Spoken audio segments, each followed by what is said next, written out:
The black man who was handcuffed and tased in the back by a West Alabama police officer plans to file a multi-million-dollar lawsuit against the department. The video of Micah Washington's arrest has gone viral on social media. Folks are calling for the firing of the officer and charges against Reform Alabama police officer Dana Elmore for what took place on December 2nd. That took place in Pickens County, about 40 miles west of Tuscaloosa. Joining us right now is Leroy Maxwell Jr., the attorney representing Micah Washington. Leroy, glad to have you here.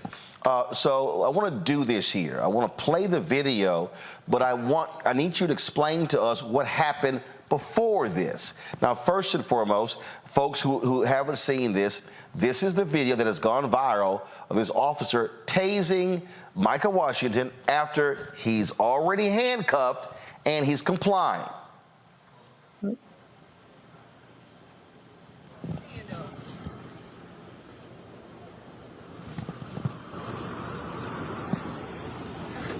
Right there on the front of the car.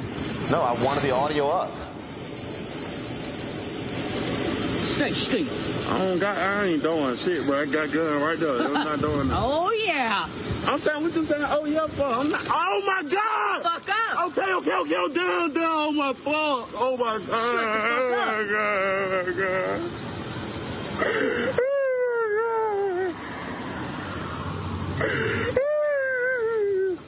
You want it again? No, man. Shut the fuck up. You was big and bad. Shut your bitch ass up. Wow. Leroy, first and foremost, who was shooting the video? Right. Thank you so much for having us. That was Micah's younger brother, Shaquem, who was shooting the video. There were three of them that were pulled over, or not pulled over. They were on the side of the road trying to repair a tire on a vehicle. And fortunately, his brother whipped out his camera. And we saw what we saw. But leading up to that, it was just as bad. So they were changing a tire? Yeah, they were changing a tire. And as far as I know, being black and changing a tire is not illegal, not yet anyway. But that's exactly what they were doing, changing the tire on the side of the road. Officer came up on them, asked what they were doing. Micah made it clear, we're obviously changing a tire here. There's nothing illegal that we're doing at all. Why do you want my ID? She demanded the ID without asking or articulating any sort of criminal activity. Eventually, Micah did comply with giving her his ID, but he decided he was going to take out his phone and record, as everyone should do, film the police. As soon as she saw that and he hit the button to record, she immediately tased him the first time. So I'm trying to, okay. So and that was just the first time. And then you're right. What you're seeing is the second tasing. And so he got tased twice. He got tased twice, right. And so she tased him when he took out his phone to start recording, and he went to the ground. You see his phone beside him. She handcuffs him. And then you see his brother start filming as he's being lifted up off the ground after he's been handcuffed and being taken to the front of her hood. And that's when the sadistic assault and battery occurred at that point. All right. So then you hear the language she uses against him. So we hear right. that. Then he gets arrested. Now, here's what I really find to be interesting. Walk us through, for people who don't know, walk us through what they charged him with. All right, so this is where it gets wild. All right, so they charged him with a few things. They charged him with trafficking, cocaine laced with fentanyl, an ex-felon in possession of a firearm, possession of marijuana, resisting arrest, obstruction of government operation. All right. Okay. So let's walk through each one of those. Yeah. So what was the first one again? Trafficking, what you see in the movies, all that other jazz. So he was trafficking laced with fentanyl. Okay. Cocaine laced fentanyl. Now right. we're watching the video here. So where did they claim this cocaine was? So according to what officers told him when he was over in booking in the jail, that the officer pulled a bag of cocaine laced with fentanyl out of his pocket right before she pulled the gun out of his pocket.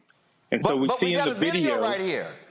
That's the problem. She wasn't aware of the video. So the gun. And so, hold on. She wasn't. So she wasn't aware. So how close were they standing? She wasn't where they were shooting. So he was a little bit further away. He was zoomed in. The brother was zoomed in on the video, but she was not aware that the brother was filming. So I'm watching the video. We playing the video right now. She pulls the gun out of his right pocket. At no point does she reach into his left pocket. At no point does she reach back into his pocket. She literally pulls nothing out of his pocket except the gun. Exactly. So that's where do these drugs come from? That's what we want to know. And so, of course, he gets bonded in on a $500,000 bond because he's in there for trafficking. No way he can make that bond. No way his family could get him out. It's absolutely absurd. But then the video comes out. His brother then lets the video out, and it hits the airwaves hard. It streams, it goes viral. And then all of a sudden, conveniently, the state moves to dismiss the charges for trafficking the fentanyl. They claim that, there was a road test done and it came back as positive as fentanyl. Further testing showed that it was not fentanyl. I've done this sort of work for over a decade in criminal defense and civil rights. I've never once seen a forensic test come back on toxicology that fast outside of a field test. But apparently they did more testing, came back as not fentanyl, and they dropped that charge conveniently. In addition, the felon charge, ex-felon in possession of a firearm, that charge just disappeared. I didn't see a motion to dismiss it. I didn't see a judge or an order to dismiss it. That charge just up and vanished in smoke. Wow. And now, so, here's the deal. Is he an ex-felon? Absolutely not. Wait, Never been charged, arrested, How's a convicted. man charged as being an ex-felon when he's not an ex-felon? That's exactly our point. They, in a hustle and a bustle to try to come up with charges, they just start throwing charges at them. How do you go through the process of deciding someone is a felon enough to put felony possession of an ex-felon in possession of a firearm charge against someone? That's a process that you have to go through to ensure they're a felon. Clearly, they either didn't go through the process, didn't think through the process, or they just threw charges up against them, hoping it would stick. And, of course, that charge is no longer there because he was not a felon whatsoever. And it's our expectation that the remaining charges will ultimately be dismissed as well. So, I mean, what's astounding here is it's just, man, just pile it on. And we see this. We see this happen all the time to African Americans. And let's just be real. If this video does not exist, first of all, now this officer, does she wear a body camera?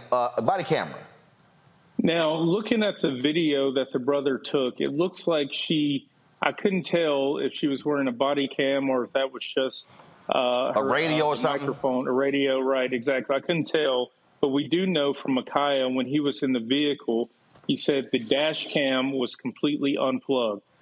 He saw wires hanging from it, but nothing was plugged in. And so we're not aware if she was wearing a body camera or not. But I imagine if she had been wearing a body cam, that function would have, been turned off or just not available. Thank God his brother was filming, or else he'd be still behind bars, from my calculation, on a $500,000 bond, rotting away. So, okay, all right. So the police department charged him with these offenses. Then when it goes to the DA, they realize, we got a problem. And so they just start dropping the stuff left and right. Yeah, that's what it looks like to me. They realize we got a problem. We're getting our timeline together. We know even when he was initially booked in the jail, we have recordings of the family talking to the jailers.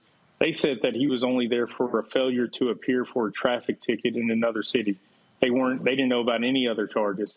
And then an hour later, all these charges come flooding in, and then the video gets released. And now they're slowly backtracking and pulling away these charges once I believe the powers to be in the DA's office is realizing what's going on here.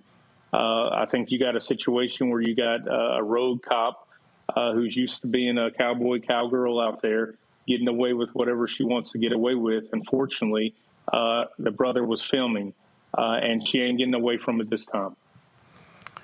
I mean, what's still stunning to me is when you look at those charges, and I'm gonna go back to the drug one, okay? So she claimed they're drugs, okay? Then there was a field test. Now, did the brothers ever stop recording? How long were they out there? Were they present, and were they shooting the entire time from the moment help arrived and he's put in the car and taken away? No, they didn't shoot the entire time, but there were multiple officers that showed up, and we believe at least one of those officers is probably going to testify or speak truthfully as far as what happened, because Micah and his brother will tell you there was never any sort of field test done. There was no white substance or powdery substance or whatever, fentanyl, crystals or whatever. There was nothing that was being tested whatsoever in the field. There were no drugs on his person at all. We don't even know where the marijuana charge came from.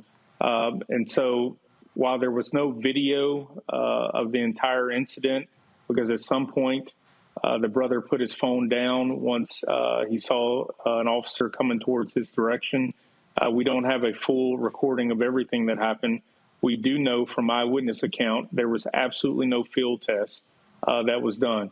And even in the state's motion to dismiss, it says that a field test was done prior to the arrest. And we know that the incident with him being on the ground and handcuffed, that all happened within a matter of minutes of the officer first arriving on the scene. So we don't know where there was time to do a field test. We don't see any drugs. We don't know about any drugs. And then now conveniently, the drug charges are gone. Even though the charges are gone, can you, as his attorney, and maybe not within the context of the criminal case, maybe you can do this in the context of the civil case, can you say, produce for me these so-called drugs? Man, we are licking our chops. We are licking our chops. I'm not going to lie.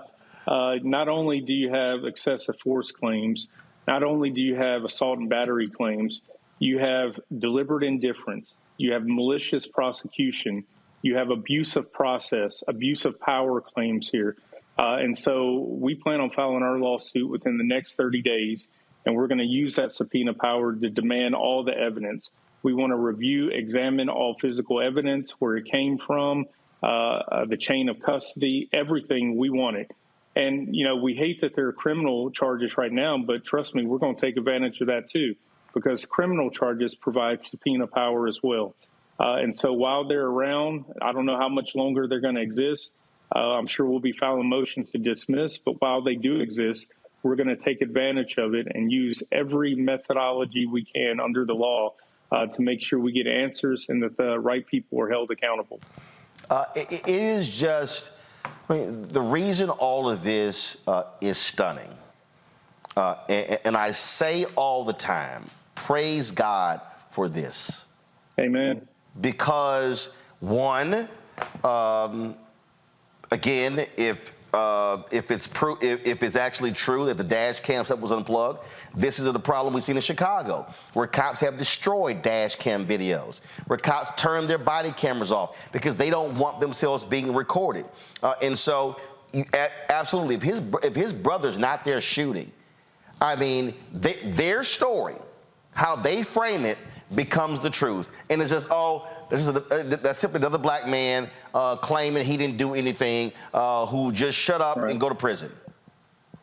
Yep, shut up, go to prison. And I can't even imagine, you know, I talk to my clients every single day, once all throughout the state and the Southeast, that are telling me these sort of things are happening, and we're fighting day in and day out trying to prove it. And so I just thank God and God's good timing that, you know, the video footage was there, that his brother was there, because he'd just be another brother behind bars, waiting 2-3 years for a trial to come around, because there's no way his family is going to make a $500,000 bond. And so right now it's time to get him justice. We're going to turn this narrative around and get accountability. Where is Micah right now? So Micah's at home right now, and so he was in our office a couple hours ago.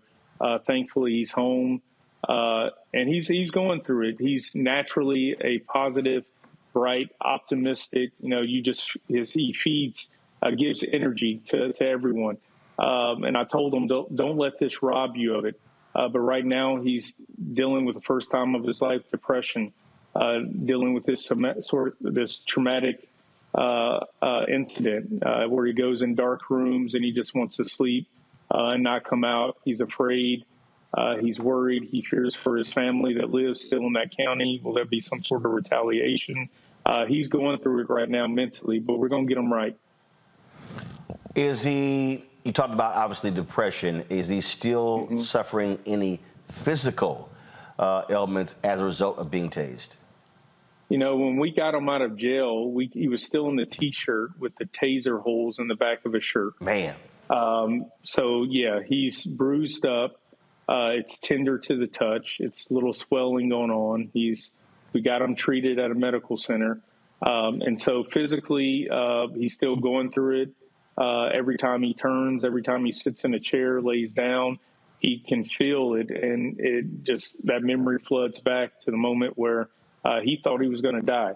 It was one thing the first time being tased, but when he was on the trunk of the car, still saying, yes, ma'am, still saying, no, ma'am, being the polite young man that he is, and she is getting off, telling him, you want some more, calling him everything you could think of, and continuing to tase him in the back.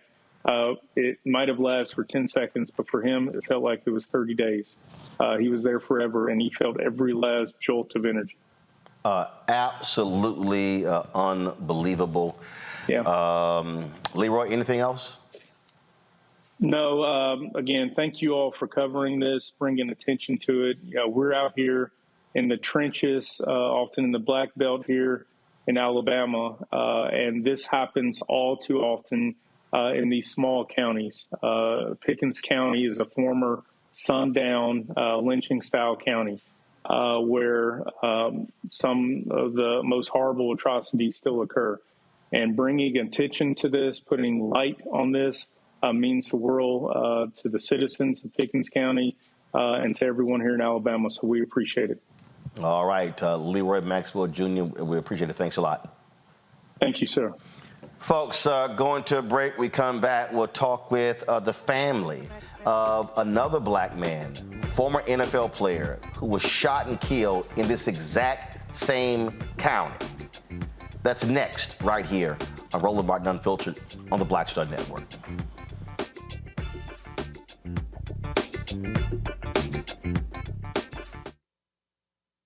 Hatred on the streets, a horrific scene, a white nationalist rally that descended into deadly violence.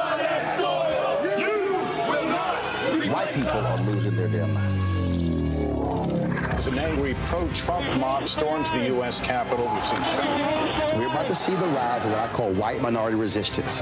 We have seen white folks in this country who simply cannot tolerate black folks voting. I think what we're seeing is the inevitable result of violent denial. This is part of American history. Every time that people of color have made progress, whether real or symbolic, there has been what Carol Anderson at Emory University calls white rage as a backlash. This is the rise of the Proud Boys and the Boogaloo Boys. America, there's going to be more of this. Here's all the Proud Boys, guys. This country is getting increasingly racist in its behaviors and its attitudes because of the fear of white people. The fear that they're taking our jobs, they're taking our resources, they're taking our women. This is white fear.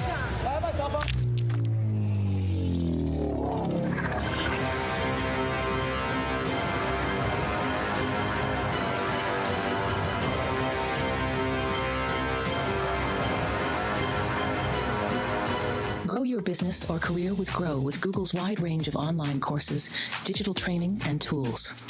Gain in-demand job skills with flexible online training programs designed to put you on the fast track to jobs in high-growth fields. No experience is necessary. Learn at your own pace. Complete the online certificate program on your own terms. Stand out to employers, get on a path to in-demand jobs, and connect with top employers who are currently hiring. Take one professional career certificate program or all 6.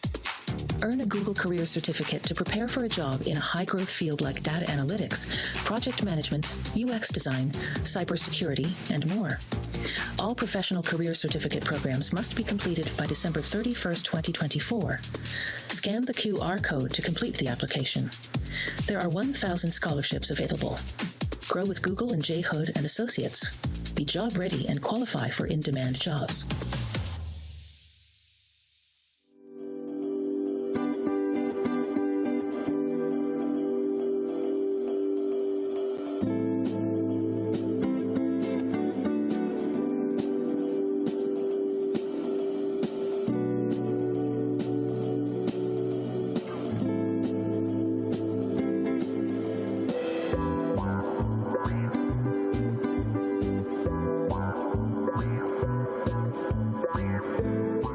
I'm Dr. Jackie Hood Martin, and I have a question for you. Ever feel as if your life is teetering and the weight and pressure of the world is consistently on your shoulders? Well, let me tell you, living a balanced life isn't easy. Join me each Tuesday on Black Star Network for A Balanced Life with Dr. Jackie. We'll laugh together, cry together, pull ourselves together, and cheer each other on. So join me for new shows each Tuesday on Black Star Network, A Balanced Life with Dr. Jackie.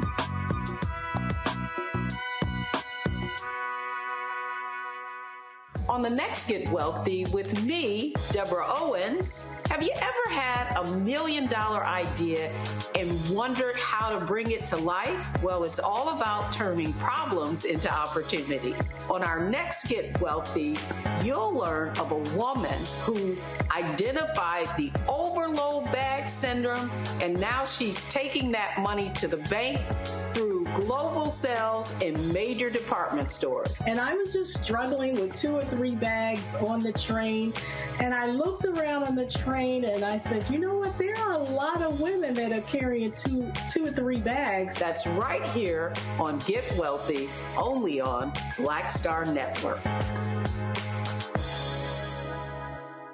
Farquhar, executive producer, Proud Family. You're watching Roland Martin Unfiltered.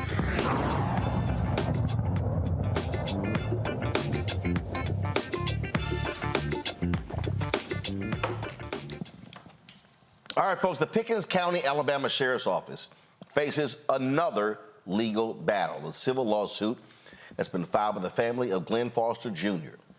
They claim the former Saints defensive end was lethally brutalized while in the custody of the Pickens County Sheriff's Office on December 6, 2021. According to past reports, Reform Police arrested Foster for reckless endangerment and resisting arrest after he was pulled over, allegedly for speeding. Court documents indicate that while in custody, Foster was charged with simple assault and third-degree robbery. A judge ordered a mental evaluation just hours before Foster's death. His family says those reports are not accurate. Glenn Foster Jr.'s family, his father, Glenn, his mother, Sabrina, join us right now. His wife, Pamela. Also joining us is one of the attorneys, Chris O'Neill, from the Ben Crump Law Firm. Glad to have all 3 of you here. Sorry that we have to talk to you under these circumstances. Unfortunately, we have to talk to too many families under these circumstances. Chris, I want to start with you. So we just talked about a previous case in terms of how they literally made up charges against Micah Washington. How are we to believe that these charges were legitimate? I think you're on mute, Chris. It's an important topic. There we go. There we go. We appreciate having you, Brother Martin, in doing that. It's a challenging question that you pose because obviously Pickens County has got some issues. But the one thing I do want to state and point out from the very beginning that the family does not want revenge in this case. That's not what they're looking for. Family wants justice for Glenn Foster Jr. and transparency to put an end to the conduct in Pickens County that affects the lives of so many Black Americans, just like Glenn Foster Jr. We have examples of exactly what happened in this situation where Glenn was restrained, beaten, tased, and choked repeatedly while he was in their care. And what the family is looking for is a full stop and seeking an end to the use of all restraint chairs, tasers, and violent maneuvers to inflict pain in order to gain compliance in this situation. They were advised more than once, Roland, that Glenn needed medical attention. Officers and jailers ignored this, and they instead continued to torture Glenn Foster Jr. When you say torture, do you know how that was done? Have y'all been able to secure any jailhouse video, any police body camera video, anything like that? Well, it takes us further down the rabbit hole in this situation because we've actually asked for the video evidence of the last known moments of Glenn Foster Jr.'s life. And guess what they've told us? The video recording that we're seeking was allegedly recorded over.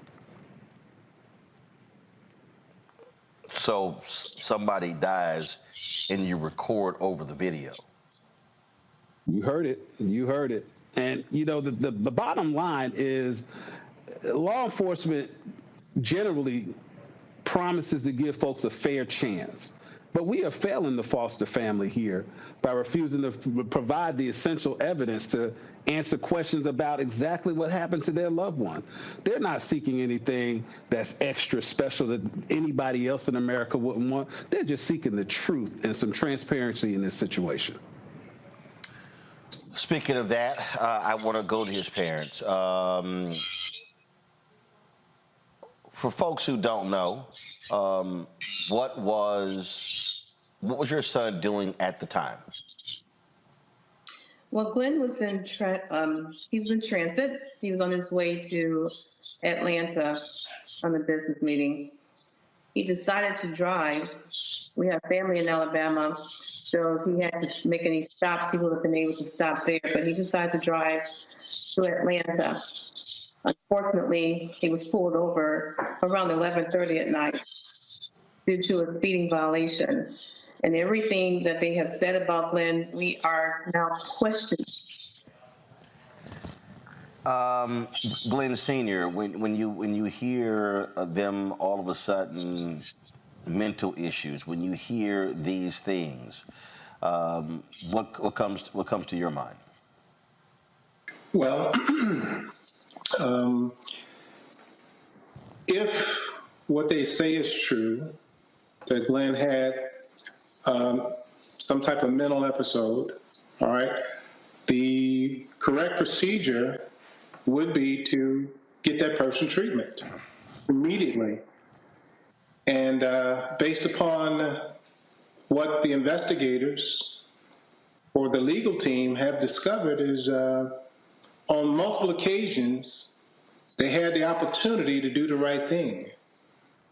Yet they decided not to do the right thing.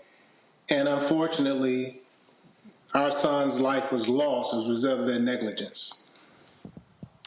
Pamela joins us right now. So certainly glad to have you. She joins us from New Orleans. She's the wife of Glenn Foster Jr. Pamela, what do you make of, I mean, this is now 2 years that you and this family has had to deal with this tragic loss. I think that, 2 years is a long time, even though some news from yesterday, the public is dealing with for 2 years. So we need improvement in this. Years. Give us 1 second because your audio is going in and out. So control room, if y'all can work on that and then let me know if we can get that fixed because I want to hear all of Pamela has to say. Chris, what has been the feedback that you've gotten from the police department? Was there an investigation from the Alabama Bureau of Investigation? Was there any investigation into the death of Glenn? Well, Roland, the thing that happens once you initiate litigation is everybody turns to the Lord for that. And so what we're trying to do is work through the legal system and require them to answer a basic question about what happened and what the truth is. There's so much in the way of legal maneuvering that frustrates the entire process. And it allows the family to linger on, as you said, for more than 2 years without any adequate answers and without any adequate closure in this situation. Do we now have Pamela? Let's see, Pamela, if we can go ahead. Okay, Pamela, go ahead. And what were you saying? I was saying that some news that released yesterday are the public have been with. So the time for unacceptable, ridiculously long. All right, Pamela, if you could just talk louder, that would actually fix the problem. Okay.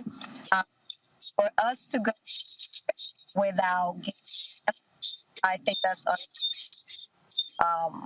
personally that are trying to find closure. It's just not.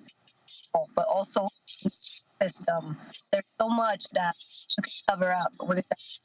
So much that gets changed around, people to systems, to the way that they work. So a lot of evidence is now have been tampered with, to be missing, but they're no longer that were there are not. So I don't think that it's effective at all. Expressive. It does not help to make people accountable. Chris, to that point that Pamela was making, 2 years later, evidence is missing.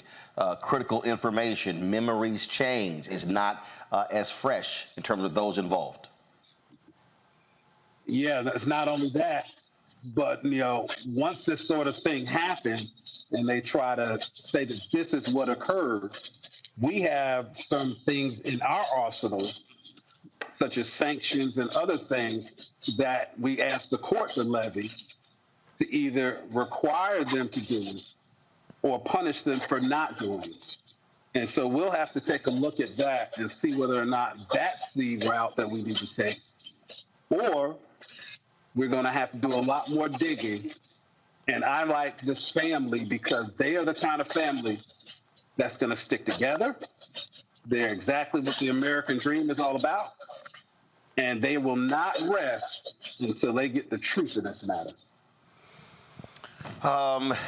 It is always difficult for us to have to do these stories. We do them a lot. But the flip side is, unfortunately, mainstream media does not give the attention to so many of these stories, and that's one of the reasons why we do what we do here at the Black Star Network. Final comments from Glenn and Sabrina. Well, basically, we are praying that the justice system is on our side, and that for what's going on in Pickens County, I hope the world is watching, the politicians are watching. I'm hoping that there will be some form of change. They need to switch out the old and bring in the new ideals, new politicians, new rules, and new law. Because what happened to Glenn, what happened to those who died before Glenn and after Glenn in Pickens County is going to continue. I pray that some outside organization does an investigation, because what's going on in Pickens County is hidden in Pickens County. We need someone from the outside to go inside that county and to talk to the people, talk to the community. They too will learn that other things have been happening and has been covered up. And we need to uncover that. Pamela, final comment. That justice is our side, but on top of that, we are going to continue pushing, because this affects not the whole country. Keep getting killed. So we need to continue being active, push for that to help ourselves. I have children. Everybody has. We have to do. We have something about it now. So get back to people. Last, real quick, Chris, have y'all called for the Department of Justice to come in? Has been one of the strategies that we are looking at, but quite frankly, we have to time that properly, because right now we're in the middle of the case. We've already done our First Amendment complaint, and we're looking to ensure that the discovery process is not interrupted, or we don't give our colleagues on the other side an opportunity to say that there was some interference in this situation. So that's what our goal is on that. All right, then. Folks, again, thank you so very much, and good luck in your pursuit of justice. Thank you. Going to a break. Lots for my panel to speak on when we come back on Roland Martin Unfiltered on the Black Star Network. Be sure to support us in what we do, folks. Your resources are critical for us to be able to cover these type of stories and for us to hear from lawyers and families. So please send your check and money order to P.O. Box 57196, Washington, D.C., 20037, that's 0196. Cash App, $RM Unfiltered. PayPal, R Martin Unfiltered. Venmo is RM Unfiltered. Zelle, Roland at RolandSMartin.com. Roland at RolandMartinUnfiltered.com. We'll be right back. Next on The Black Table with me, Greg Carr. There's a lot of talk about the inevitability of another civil war in this country. But on our next show, we'll talk to a noted author and scholar who says we're actually in the middle of one right now. In fact, Steve Phillips says the first one that started back in 1861, well, it never ended. People carrying the Confederate flag, wearing sweatshirts saying MAGA Civil War, January 6, 2021, stormed the U.S. Capitol, hunted down the country's elected officials, built a gallows for the Vice President of the United States, and to block the peaceful transfer of power in this country. On the next Black Table, here on the Black Star Network.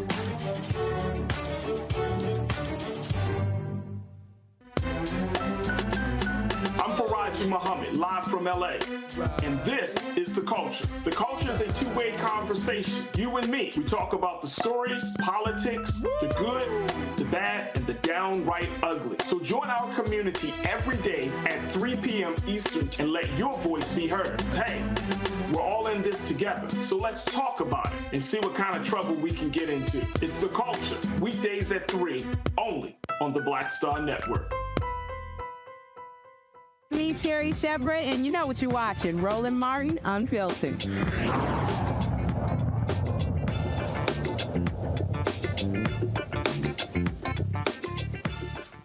Lots to unpack. Lauren Victoria Burke, Black Press USA, Arlington, Virginia. Dr. Greg Carr, Department of Afro-American Studies at Howard University. Also, Reese Colbert, host of Sirius XM radio show out of D.C. Lauren, I want to start with you. You often talked about having a family in law enforcement.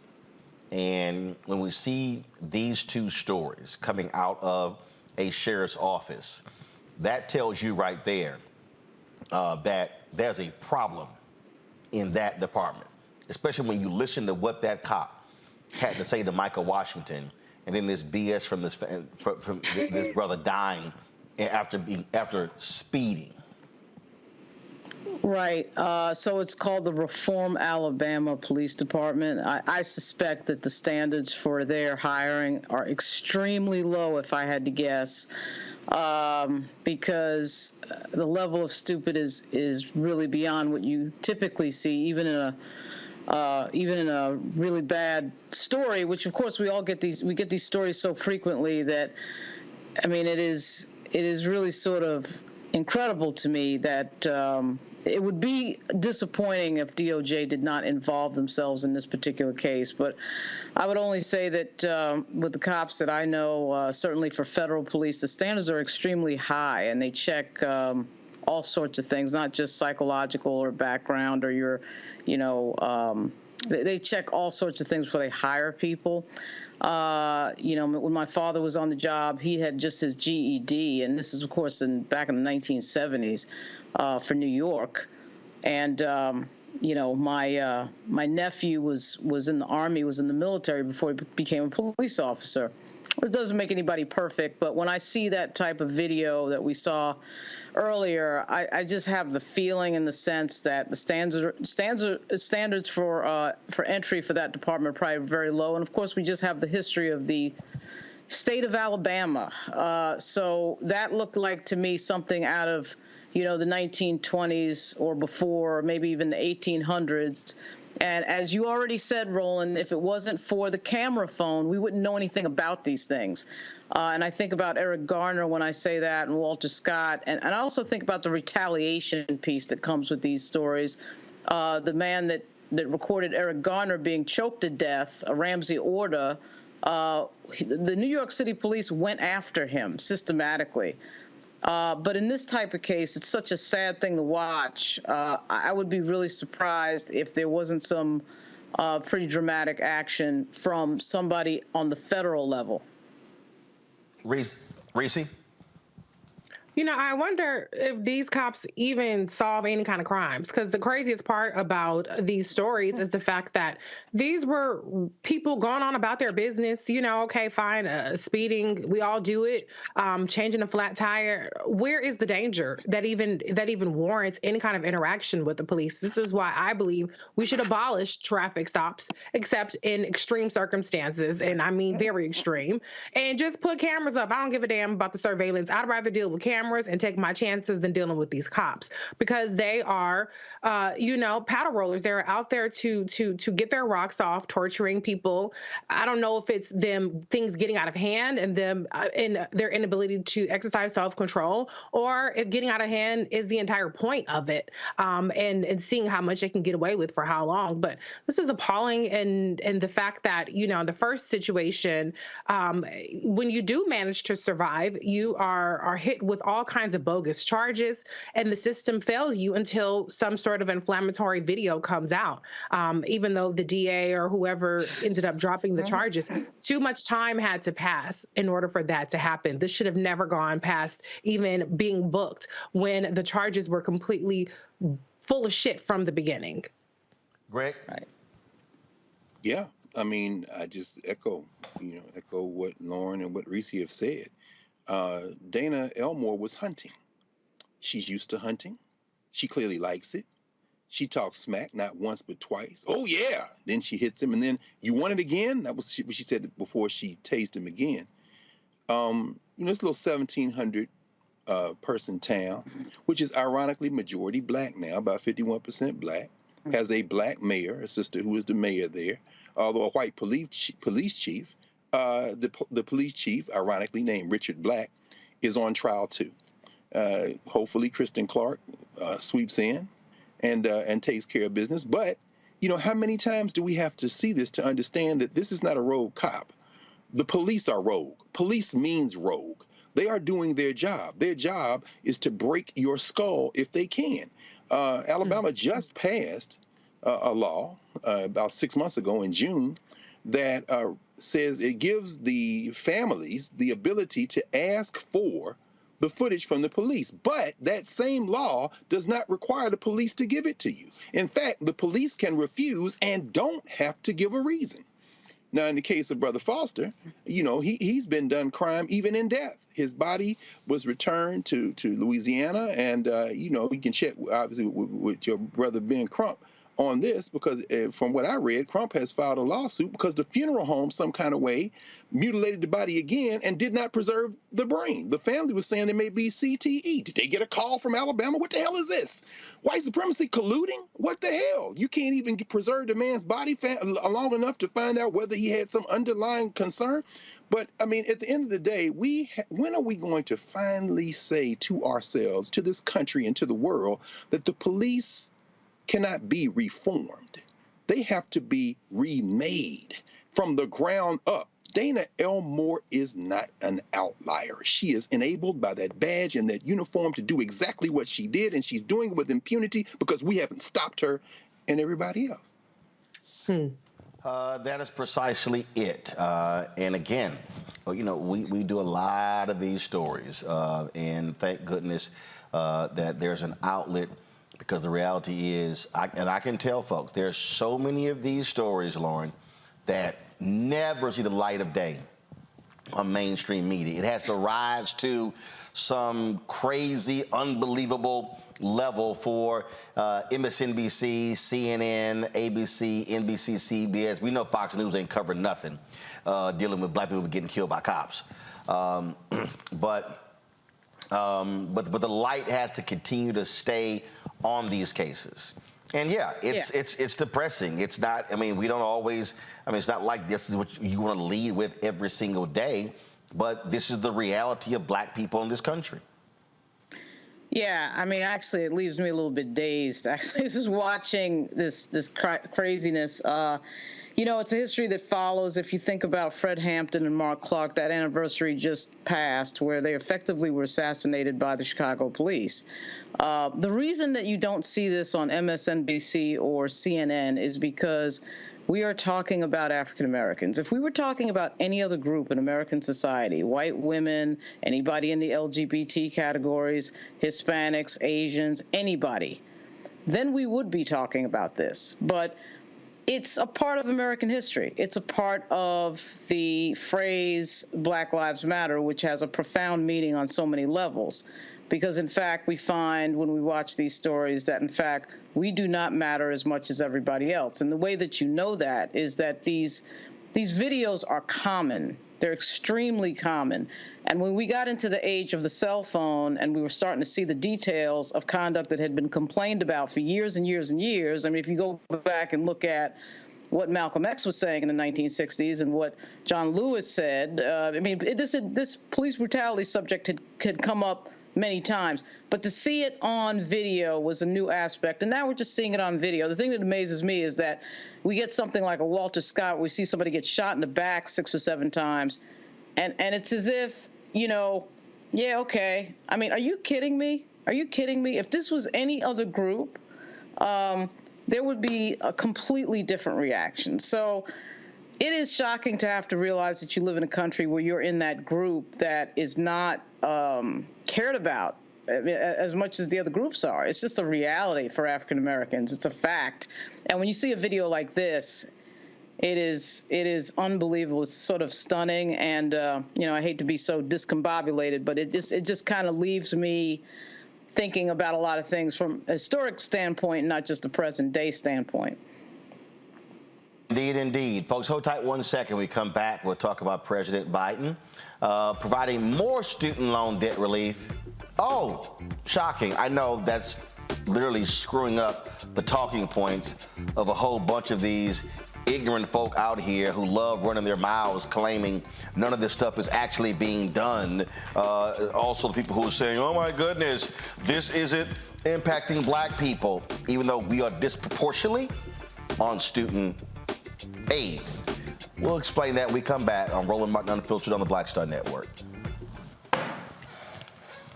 I'm Dee Barnes, and on the next frequency, Professor Janelle Hobson joins us to talk about hip-hop and its intersection with feminism and racial equality, plus her enlightening work with Ms. Magazine and how the great Harriet Tubman connects with women in hip-hop. So it was not hard for me to go from Harriet Tubman to hip-hop, honestly, because it is a legacy of Black women's resistance and Black women supporting our communities. That's what Harriet Tubman did. That's on the frequency on the Black Star Network. When you talk about blackness and what happens in black culture, we're about covering these things that matter to us, speaking to our issues and concerns. This is a genuine people-powered movement. There's a lot of stuff that we're not getting. You get it, and you spread the word. We wish to plead our own cause. Too long have others spoken for us. We cannot tell our own story if we can't pay for it. This is about covering us. Invest in black-owned media. Your dollars matter. We don't have to keep asking them to cover our stuff. So please support us in what we do, folks. We want to hit 2,000 people, $50 this month, raise $100,000. We're behind 100,000, so we want to hit that. Your money makes this possible. Checks and money orders go to P.O. Box 57196, Washington, D.C. 20037- 0196. The Cash App is $RM Unfiltered. PayPal is R Martin Unfiltered. Venmo is RM Unfiltered. Zelle is Roland at RolandSMartin.com. Hey, it's John Murray, the executive producer of the new Sherry Shepherd Talk Show. And you're watching Roland Martin Unfiltered.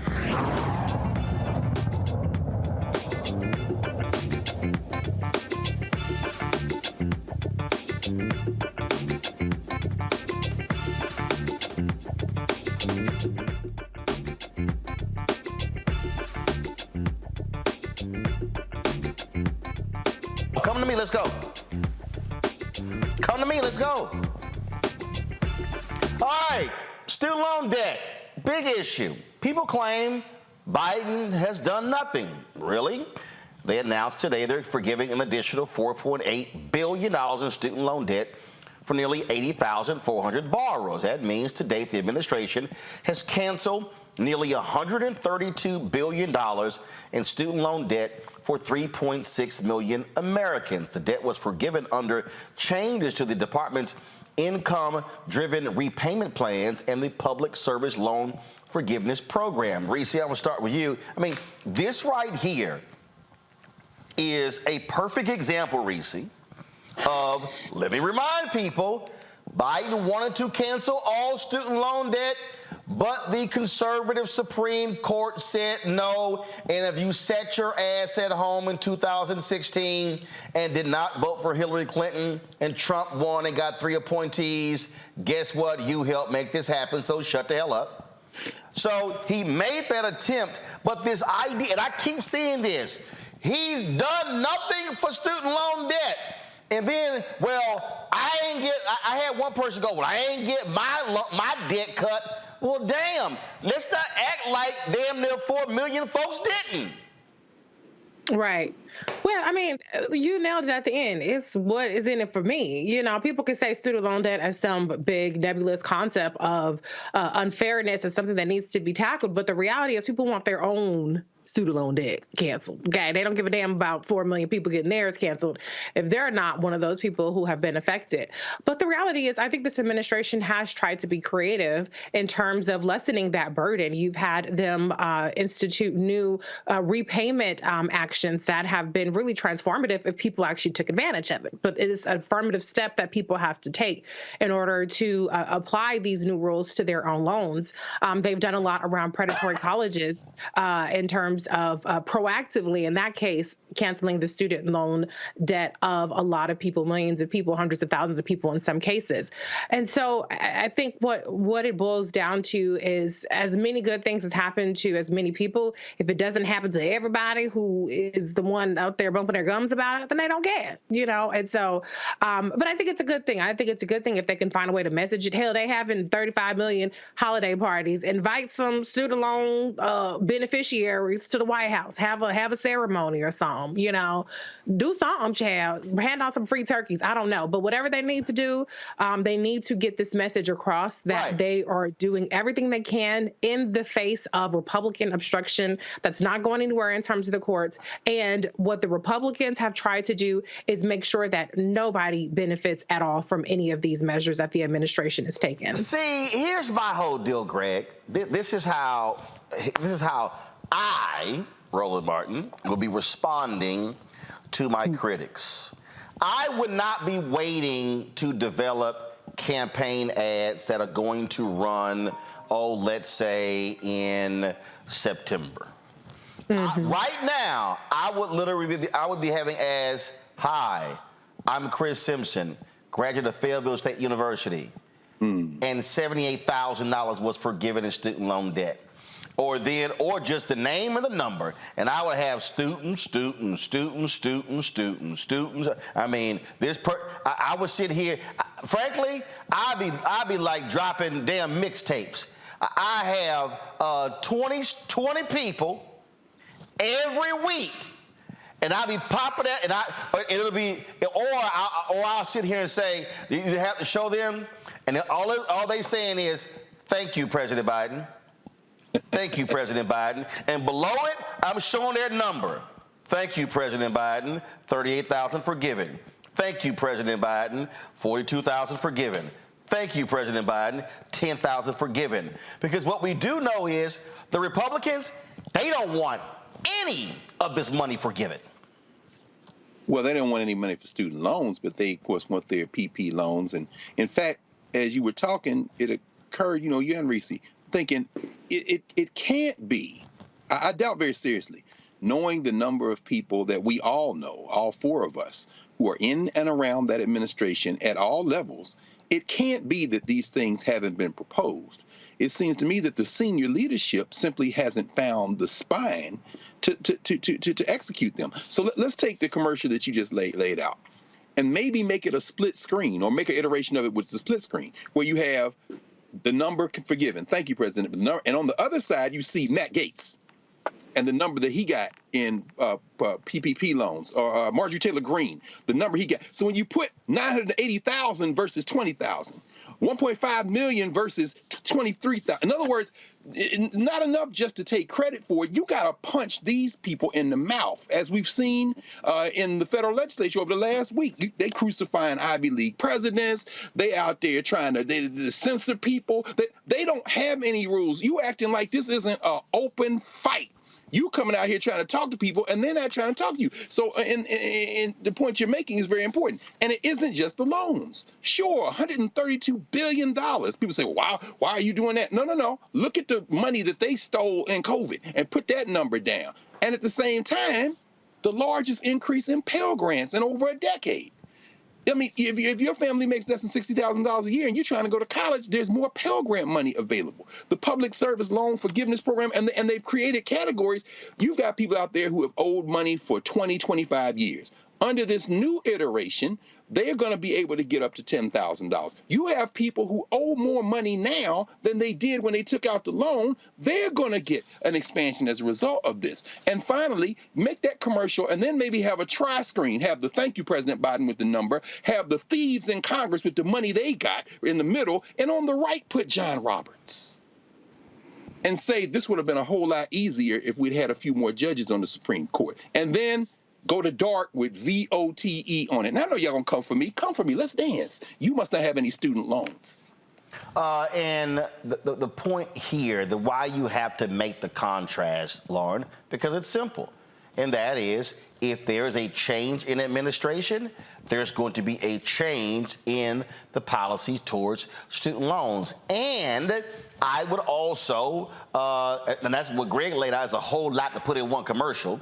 But I would create a separate commercial saying all $1 trillion in student loan debt has not been forgiven because our judges are not on the court. I keep saying Democrats have got to learn how to connect the dots between existing public policy and judges. So you don't have a bunch of these simple Simons running around talking about, Ketanji Brown Jackson, that was just performative. Oh, I don't really care about these 150 judges that they've actually confirmed, and 50 of them are African American. That don't mean nothing. Fool, it does. Yeah, well, anybody who would say that the judges don't mean anything would not really understand the basic civics of the situation at all anyway. I know the Biden administration would never do it, but frankly, I'd have a commercial that just said, look, we sent $75 billion to Ukraine. We spend $30 billion a year on farm subsidies. We can spend a few billion on people being educated in our country. We have all these other investments to go overseas that happen on the regular. Ukraine may be an outlier in that sense, but still billions and billions of our tax money finds its way out of this country. And it would have happened again this week had it not been for the Republicans stopping it. And yet everybody in the United States, there are folks in the United States that need assistance, not just with student loans, with other issues, but student loans are a really important thing. To have an educated country, for us to compete around the world, particularly in math and science, is extremely important. And I've come to actually think that the Republican Party just doesn't want anybody to get their student loan relief because they're just jealous and they don't want anybody to get ahead of their kids. But from a more general, global, wider perspective, as a country, it's important to have people who are educated and to invest in that education into the billions. We sure as hell have no problem investing into the billions for other people around the world. So it's interesting to see the Republicans argue that we should close the border at the Mexican border and America first and all this other stuff. And then when somebody suggests that we should pay for people's education or their housing or such or things here in the United States, it's an America first issue, they're nowhere to be found. So there's a lot of odd and ironic policy around this, but student loan relief is an extremely important issue. Got well, another issue we'll talk about next, folks, prescription drugs. And again, you've got some Republicans who are saying, hey, let's just get rid of health insurance, make it all private. Well, we know how those prescription drugs have hurt those who can't afford it. We'll break it down next, right here, Roland Martin Unfiltered on the Black Star Network.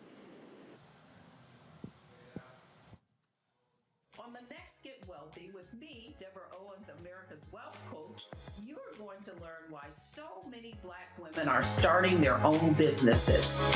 Black women's earnings have declined, only 58 cents to the dollar of what white men earn, and that's why we're starting businesses. Our next guest, Dr. Avis, is going to show you the first step toward reinvention and scaling your business to 7 figures and beyond. What I teach my clients to do, which has led to great revenue leaps with them, is to really hone your focus on one primary high-ticket offer. That's right here on Get Wealthy, only on Black Star Network. Next on The Black Table with me, Greg Carr, we featured the brand new work of Professor Angie Porter, which, simply put, is a revolutionary reframing of the African experience in this country. It's the one legal article everyone, and I mean everyone, should read. Professor Porter and Dr. Valencia Watkins, our legal roundtable team, join us to explore the paper that I guarantee is going to prompt a major aha moment in our culture. You crystallize it by saying, who are we to other people? Who are African people to others? Governance is our thing. Who are we to each other? The structures we create for ourselves, how we order the universe as African people. That's next on The Black Table, here on the Black Star Network.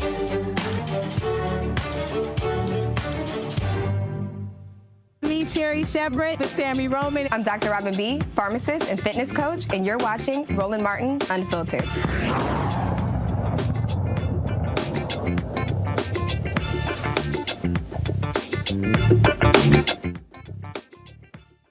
Another plan to lower prescription drugs. You know, huge issue in this country. They unveiled a framework outlining the factors federal agencies should consider in deciding whether to use a controversial policy known as march-in rights to take drug patents developed with taxpayer funds and share them with other pharmaceutical companies. Emily G., Senior Vice President for Inclusive Growth from the Center for American Progress, joins us now. Emily, glad to have you here. This is what has always tripped me out, Emily.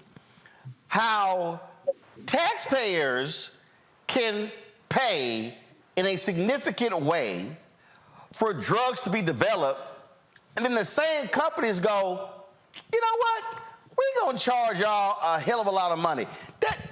To try to make it as plain as possible, that's like me helping a family member with their business, and I really help them build it, and then they turn around and say, well, yeah, I'm going to start charging you full price. Your ass ain't got a business without me. That's a great analogy because we as taxpayers do fund a lot of the basic science that's crucial to the development of new drugs through places like the National Institutes of Health or NIH. They're the ones that are doing a lot of the science that underpins new technologies that make up our medicines. The private companies own the patents, but many of those patents aren't actually for meaningful changes in the drugs. Therefore, tweaks that might change the packaging or change the slightly change the formulation to extend the life of being able to have a monopoly on that drug. And when we talk about helping, have y'all come up with a number, if you will, how much taxpayers have put in to foot the bill for a lot of the development of these drugs? I don't have a number for that, but I think drug companies will claim that they do innovation. But again, a lot of the innovation has to do with tweaking existing drugs to try to extend the life of a patent. And a lot of that basic science is done by universities, is done by the government at places like NIH. And so, a lot of drugs depend on investments in science that should belong to the public. And so walk us then, explain what this proposal will actually do. How will it benefit the person who's watching or listening? So as we have all experienced for ourselves or our families, prescription drugs can be incredibly expensive, often to the point where people can't afford to either take them as prescribed or have to forgo their prescriptions. And so what today's announcement by the Biden administration is, it's articulating how the administration will be coming up with a framework to exercise what's actually an older existing authority called marching rights under what's called the Bayh-Dole Act. And that says that if there is a drug that was developed thanks to the benefit of taxpayer funding, in certain cases, including where there's a need for health or safety for the public to access that drug, but they can't, the government can step in or march in and license that patent to another entity. And when we're talking about here, I mean, that will lower prescription drugs in a huge way. And frankly, these companies, they're sitting here going, oh, this is going to cost us billions. We're going to go out of business if you do this. So the situations in which you might use marching rights or, where there's an emergency or there's supply chain issues, what's new today is the government has articulated that the new framework will consider that high prices that keep people from accessing drugs is a reason to use marching rights. And so what they're doing is having the Department of Commerce lay out a framework for how you could actually do this. And this comes on top of other things the government has already done under the Biden administration to lower drug prices, including letting Medicare negotiate drug prices for the first time. They couldn't do that before at all. They didn't have the authority. Lowering the cost of insulin to $35 for seniors with Medicare, and also having drug companies that hike prices above inflation pay rebates to the Medicare program. Questions from the panel. Reese, you're first. Yeah, I'm wondering, I know that there's been quite a lengthy period in terms of developing this framework, and there's an additional period of public commenting. Is there any notion of when this would actually be implemented, or if there is, beyond laying out this framework, if there is any indication of what it would be used on first from the administration? So I don't know the answer to that question, but I think this does probably widen the scope of things that it could be used for. So it's, in addition to the sort of theoretical what it could be used for in the past in cases of emergencies, for example, I think this would give the government, a logic that would underpin using it in the case of high prices. Greg. Thank you, Roland. Vice President Yee, I'm wondering if you have any thoughts about how hard the big pharma is going to push back. According to the reports I read, they made profits of around $110 billion last year and only paid $2 billion in taxes. I'm wondering if you have any thoughts also on how this, I'm not sure if it's ever been used, dimension of the Bayh-Dole Act will be challenged in court. So I would expect that Big Pharma will push back very hard on any use of this rule. It wouldn't be surprising because they have already, there are already multiple cases in the courts where pharmaceutical companies have sued over the Medicare negotiation, which was, again, a law passed by Congress that is wildly popular with the public, both Democrats and Republicans, as well as voters overall, because these are products that are incredibly profitable and for which pharma is charging far above the value of the drugs. And so I expect them to fight for their profits. Thank you. Lauren. Yeah, Greg took my question. I wanted to know what Big Pharma was up to and what have you seen anything? Obviously, they're going to sue with anything that, takes any money away from them.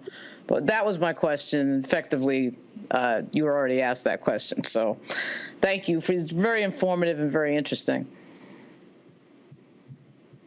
All right, Emily. Well, look, this I fundamentally believe will be a net positive for taxpayers. And as we say at the outset, we pay for a lot of this stuff, and so therefore we should be benefiting from these drugs. That's absolutely right, and I think Big Pharma will continue to fight for its profits, but the Biden administration, through negotiation, lower costs for insulin, putting an out-of-pocket maximum on drug costs in Medicare, and these new rules that would establish exactly how the government can exercise margin rights prove that they're willing to stand up to that power. All right. We appreciate it. Thanks a lot. Thank you. Big Pharma hates that. Big Tobacco also put their money to use, and the Biden administration is now delaying their plans to ban menthol cigarettes until March. We will unpack that and how Big Tobacco paid a lot of black civil rights people to stand with them. You're watching Roland Martin Unfiltered on the Black Star Network.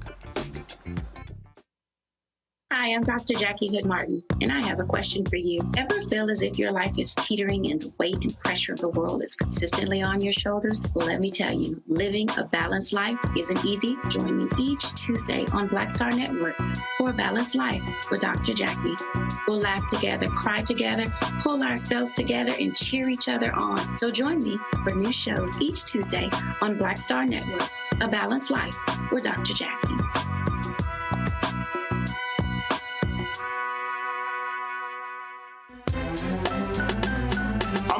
Muhammad, live from LA. And this is The Culture. The Culture is a two-way conversation. You and me. We talk about the stories, politics, the good, the bad, and the downright ugly. So join our community every day at 3 p.m. Eastern and let your voice be heard. Hey, we're all in this together. So let's talk about it and see what kind of trouble we can get into. It's The Culture. Weekdays at 3, only on the Black Star Network. This is Essence Atkins. It's the Love King of R&B, Raheem Devon. It's me, Sherry Shepard, and you know what you watch. You're watching Roland Martin Unfiltered.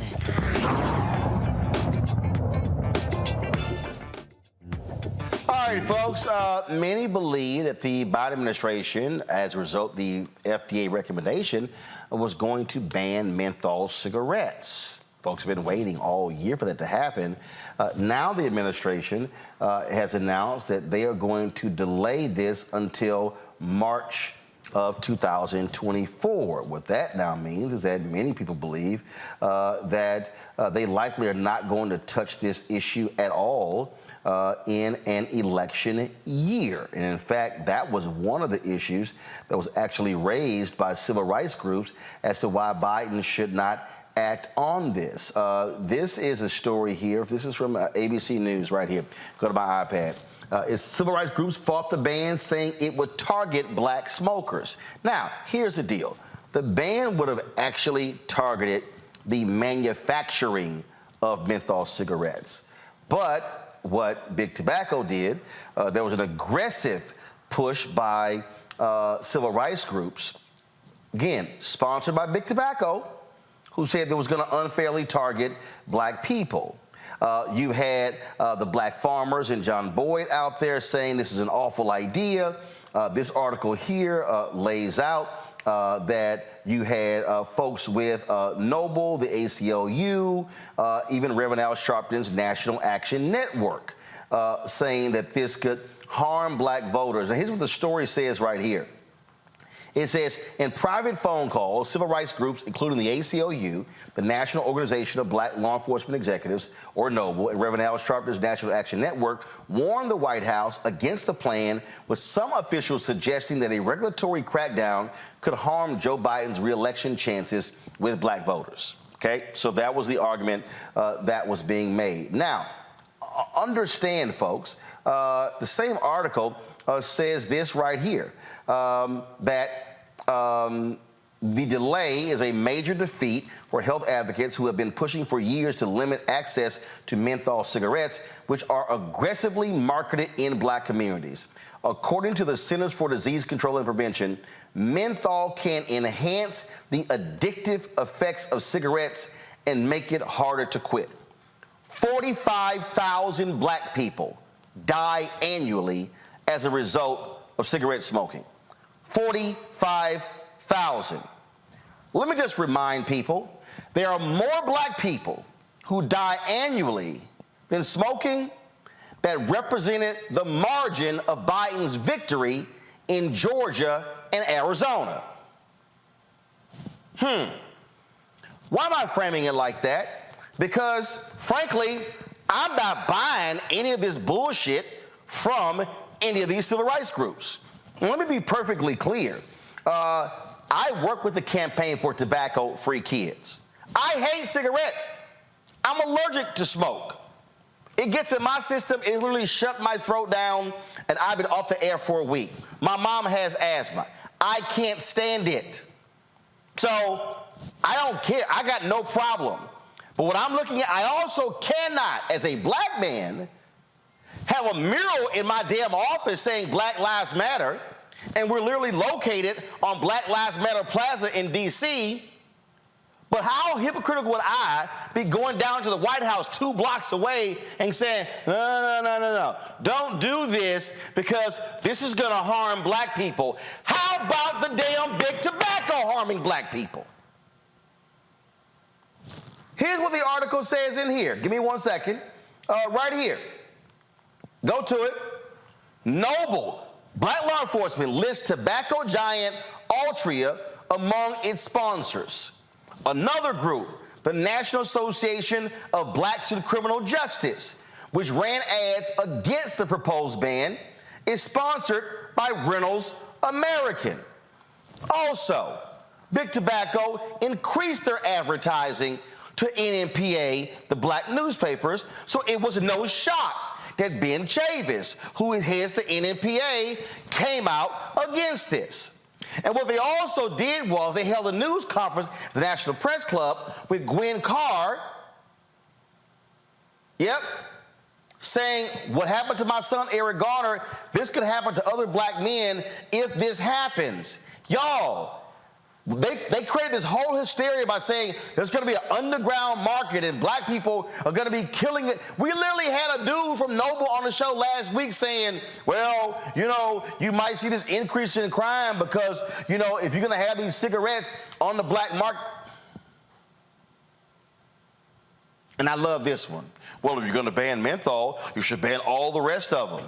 Do y'all know how many? Hold up. Now, these are the same folk who say, do for black folks, but damn everybody else. But now all of a sudden, well, I love this one.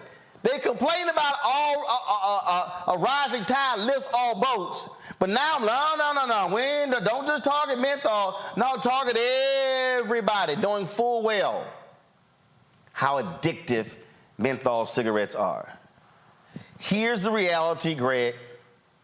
Big Tobacco has bought off black America for years. That was their strategy. They bought tables, they sponsored events, they sponsored concerts, they sponsored tournaments. They made smoking cool. K-O-O-L.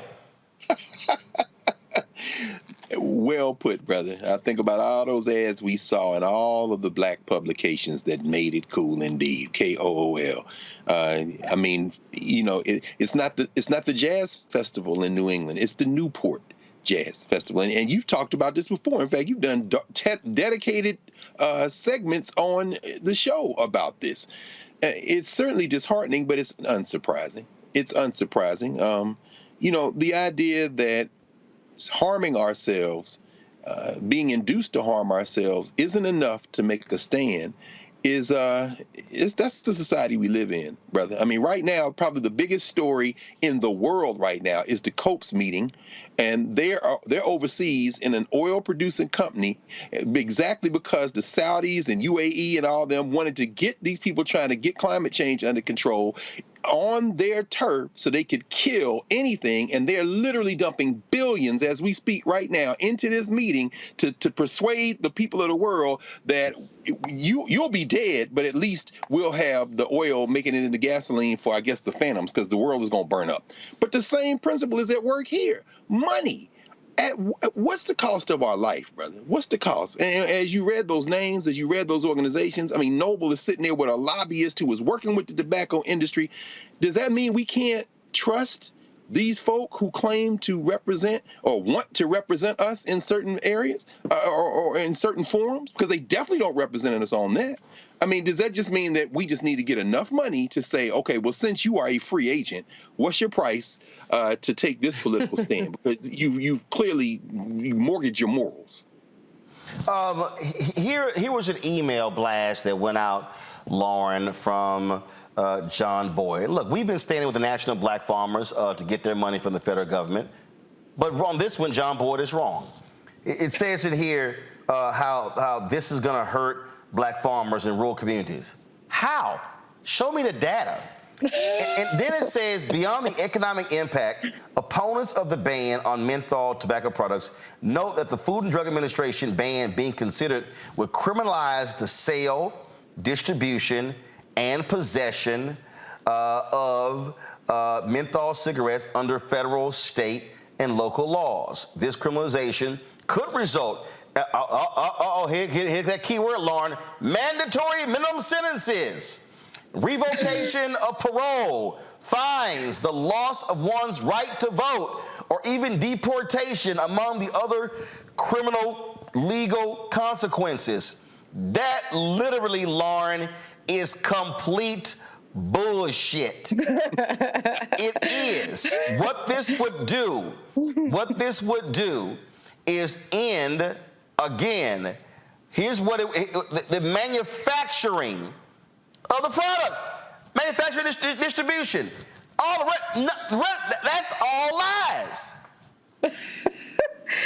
Yeah, what you're seeing is the convergence of money and politics. And when you have a community like ours that doesn't have the history of having a lot of money around and the ability to sort of have capital in these organizations that make them independent from moneyed interest, these are the strange moments that you get. Nobody talking about the 45,000 black people that die per year, making a decision that is the opposite of what healthcare experts would say. Obviously, any argument for cigarettes is bizarre right there on its face. I gotta read this one. And I'm sorry. Again, these are people who I talk to on other issues I respect. But on this, bullshit. This is what this Black Farmers email says. Black farmers should not have to deal with the economic consequences of a biased government that always take into account a predominantly white-led viewpoint on what should be done in the black community. Our community, what we should smoke, what we should eat, and what we should grow, it is always under the guise that it is in the best interest of the black community and for our health and well-being, even though there's been little done to address the disparities and inequities within our healthcare system. There are black people who are fighting for this. There are black people. Yeah. So this notion that, here come the white folks saying this stuff ain't good for y'all, when, let's be clear, and here's the other deal. And I read this, and I'm sorry. I'm telling you right now, John, if you want to call me, fine. But I'm reading this book, and I'm going to keep saying this bullshit. I'm reading this here, and not one piece of data says in here how many black farmers are growing tobacco. Oh. Yeah. Not one. Like, I'm reading this whole deal. This is what I see. Few workers have been hit harder in recent years than black farmers, whose numbers continue to dwindle. In 1910, about 14% of the U.S. farmers were black, blah, blah, blah, blah. And then according to latest data, only 1 in 100 farmers is black, owning a total less than 5 million acres. Not anywhere in here does it say how many of these black farmers actually are growing tobacco? Yeah, it's worse than that, though. Why the hell would we be arguing on the side of cigarettes under any circumstance? There's a line in there that said something about, why are white people telling us what to smoke? Why are we smoking in the first place? We know how. Everybody knows that smoking kills people and causes cancer. That's been known for decades. So the idea that anybody would be making that argument is patently ridiculous. The 45,000 dead people apparently per year is not persuading anybody. But this is an example of if you ply people with enough money, anything is possible. Yeah, and there were numerous meetings. There were numerous meetings at the White House, Reese, meeting directly with the administration, and again sitting here. Now, let me also just show you, and again, y'all, let me be perfectly clear. Campaign for Tobacco-Free Kids, they've been a sponsor of this show. You damn right. And let me be real clear. Let me be real clear to everybody watching. I don't take money from everybody. Come on now. When I launched this show, come on, in my first 2 years, yes, sir, I did not have any advertising except one. That was AFSCME. Mm-hmm. And my ad people came to me, and Jewel, them vaping people, whatever whatever the hell, whatever they do, they came to me, and they wanted to advertise. Did I need the money? Wow. Absolutely. Yeah. Did I take the money? Hell no. Because that, to me, is absolutely blood money. Yes. And for all y'all, and I just want y'all to understand, I name y'all the civil rights groups that put pressure on the White House. And hell, there was one black political consultant who they paid, who tried to get me to put the people on the show. He got mad as hell when I called his name out, because I talked to somebody else and like, man, I mentioned your name to him. He started cussing. Well, if your ass can't defend your clients, don't get mad at me because I call your name out. Come on. You're lucky I'll call your name out right now. Yikes. And trust me, if I see your ass, I advise you not to get attitude, because trust me, it's going to get real loud wherever we are. But I want everybody to know. These are the black organizations that supported the ban on menthol cigarettes.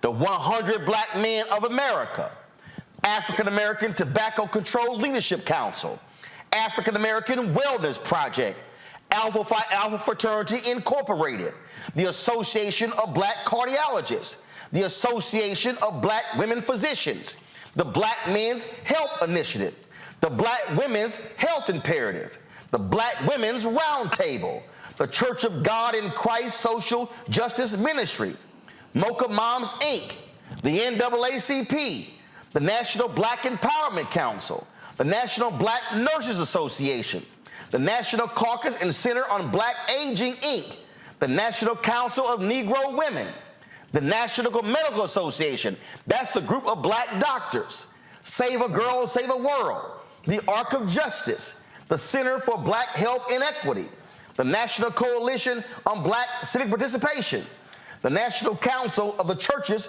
of Christ in the USA. These are the groups. These are the groups, y'all, that supported that. And so this right here, Reese, is where, and I said it to the people who are down for this ban. I said, listen, y'all soft shoeing this thing.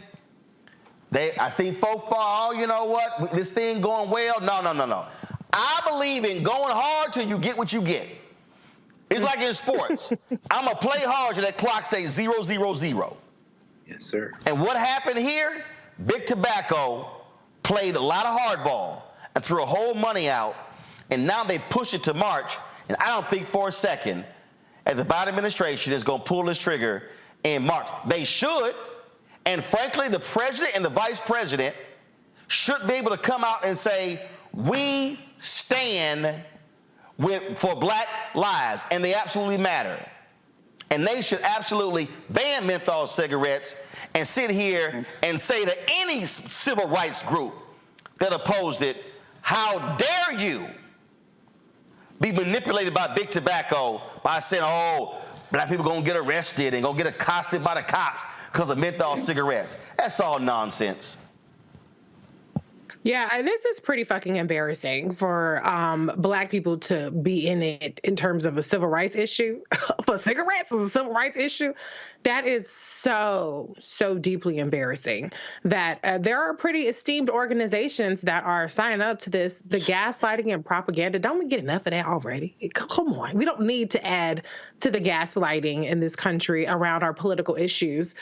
It's unserious. It's apparently profitable. I wonder how much the check is, though. Maybe I would have been on that list. Not just joking. I would not sell out our people for no cigarette money. But my whole point is, I hope the check cleared and it was pretty good for you to just say that this is a reasonable objection to make when it's not. We saw on the show a person who ended up in jail when all he was doing was changing a tire. We've seen people who end up being beaten and harassed by police because they flagged the police down during a traffic stop. But police don't need any additional pretexts to do what they were going to do all along. Okay, maybe they might say menthol cigarettes, but it would have been something else. Okay, they would have found another reason to fuck with black people because that's what they do. So the whole notion that you're protecting black people by keeping deadly cigarettes more accessible to our community is the most backward-ass, ridiculous gaslighting logic I've ever heard, and I don't want no parts of it. Don't sign me up to be one of the blacks that is rooting for menthol cigarettes. Stop it. Stop it. You're embarrassing yourself. And then to your point, Roland, don't get mad when you get called out by name behind it. You know, a lot of people get sensitive when you call them out on their shit. Stand in it, stand 10 toes down, but be real about it. Don't say it's a civil rights issue because it's absolutely not. We're talking about life or death, not fake civil rights in play here. Absolutely. And so I just want to show y'all these here. And again, I got no problem saying it. I have absolutely partnered with the Campaign for Tobacco-Free Kids. I support this initiative 100% because I hate damn cigarettes. So you damn right, I stand with him. Go to my iPad. From the FDA, eliminating menthol cigarettes could save up to 654,000 lives, including 255,000 black lives over the next 40 years.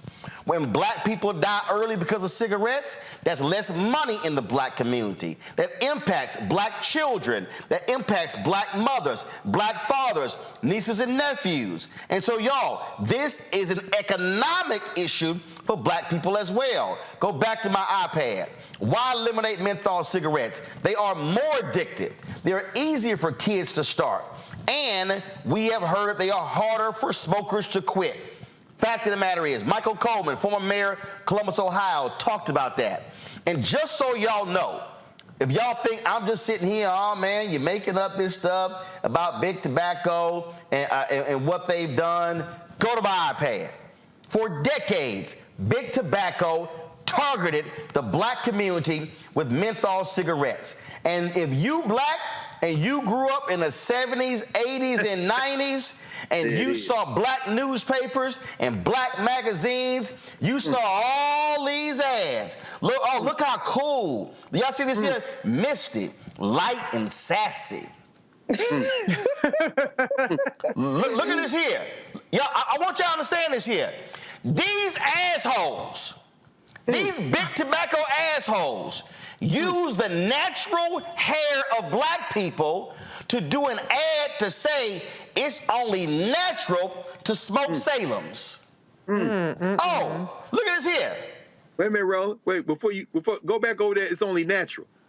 What words are bigger and where are they placed? Boom. I mean, the whole thing, man. It's like, come on, really? And then I'm going to go there. If y'all look at that, going to put extra long damn near his crotch. Right. Come on. Y'all better understand the psychology of this stuff. Look at this here. Cool ain't cold. Newport is. Look at this here. Wouldn't have it any other way. It's got to be cool. Look at this here. Look how I try to make like smoking cool and sexy. Look at this here. Dizzy Gillespie, the Cool Jazz Festival in New York. They sponsor cool concerts all over the place. Look at this here. Cool Filter Kings using DJs and rappers. Look at this here. Ooh, Kent Menthol, the Together Smoke. Showing a black couple how cool for them to smoke together. Oh, look at the Cool Brother, Benson and Hedges 100s. Look at this here. Oh, if y'all think, y'all, look at this ad. Players go places. Look at this here. Newport Pleasure until your ass get lung cancer. Yes, sir. Look at this here. Brother on the phone getting his Mac on with a sister. The ad says rap in Kent. Look at this here. Salem, fresh on the scene. Oh, look at this here. Black man playing pool. Smoke easy. Look at this here. Brother with a trumpet. Cool. Sister over here in the water. Say, y'all, this is what civil rights groups are defending by being against the ban of menthol cigarettes. And so again, y'all, what did I tell y'all? My philosophy is simple. If you do good, I'm gonna talk about you. And if you do bad, I'm gonna talk about you. At the end of the day, I'm gonna talk about you.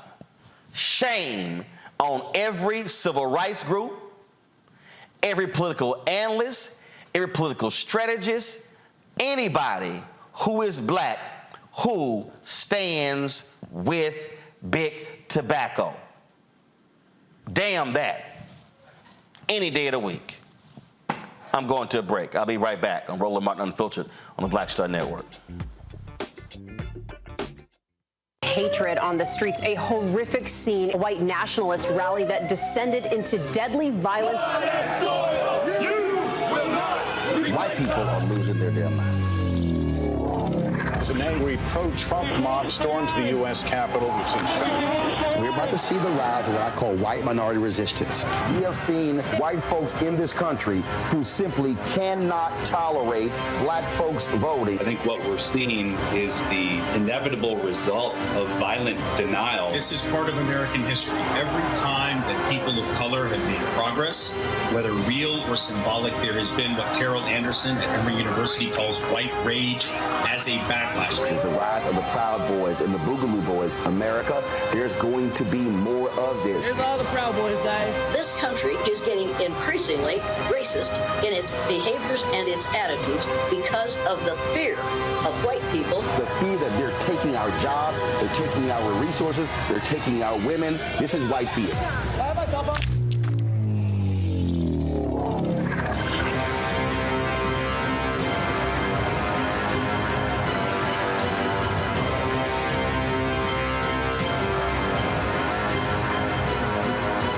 On the next Get Wealthy with me, Deborah Owens, America's Wealth Coach, you are going to learn why so many Black women are starting their own businesses. Black women's earnings have declined, only 58 cents to the dollar of what white men earn, and that's why we're starting businesses. Our next guest, Dr. Avis, is going to show you the first step toward reinvention and scaling your business to 7 figures and beyond. What I teach my clients to do, which has led to great revenue leaps with them, is to really hone your focus on one primary high-ticket offer. That's right here on Get Wealthy, only on Black Star Network. I am Tommy Davidson. I play Oscar on Proud Family, Louder and Prouder. Right now, I'm rolling with Roland Martin, unfiltered, uncut, unplugged, and undamn believable. You hear me?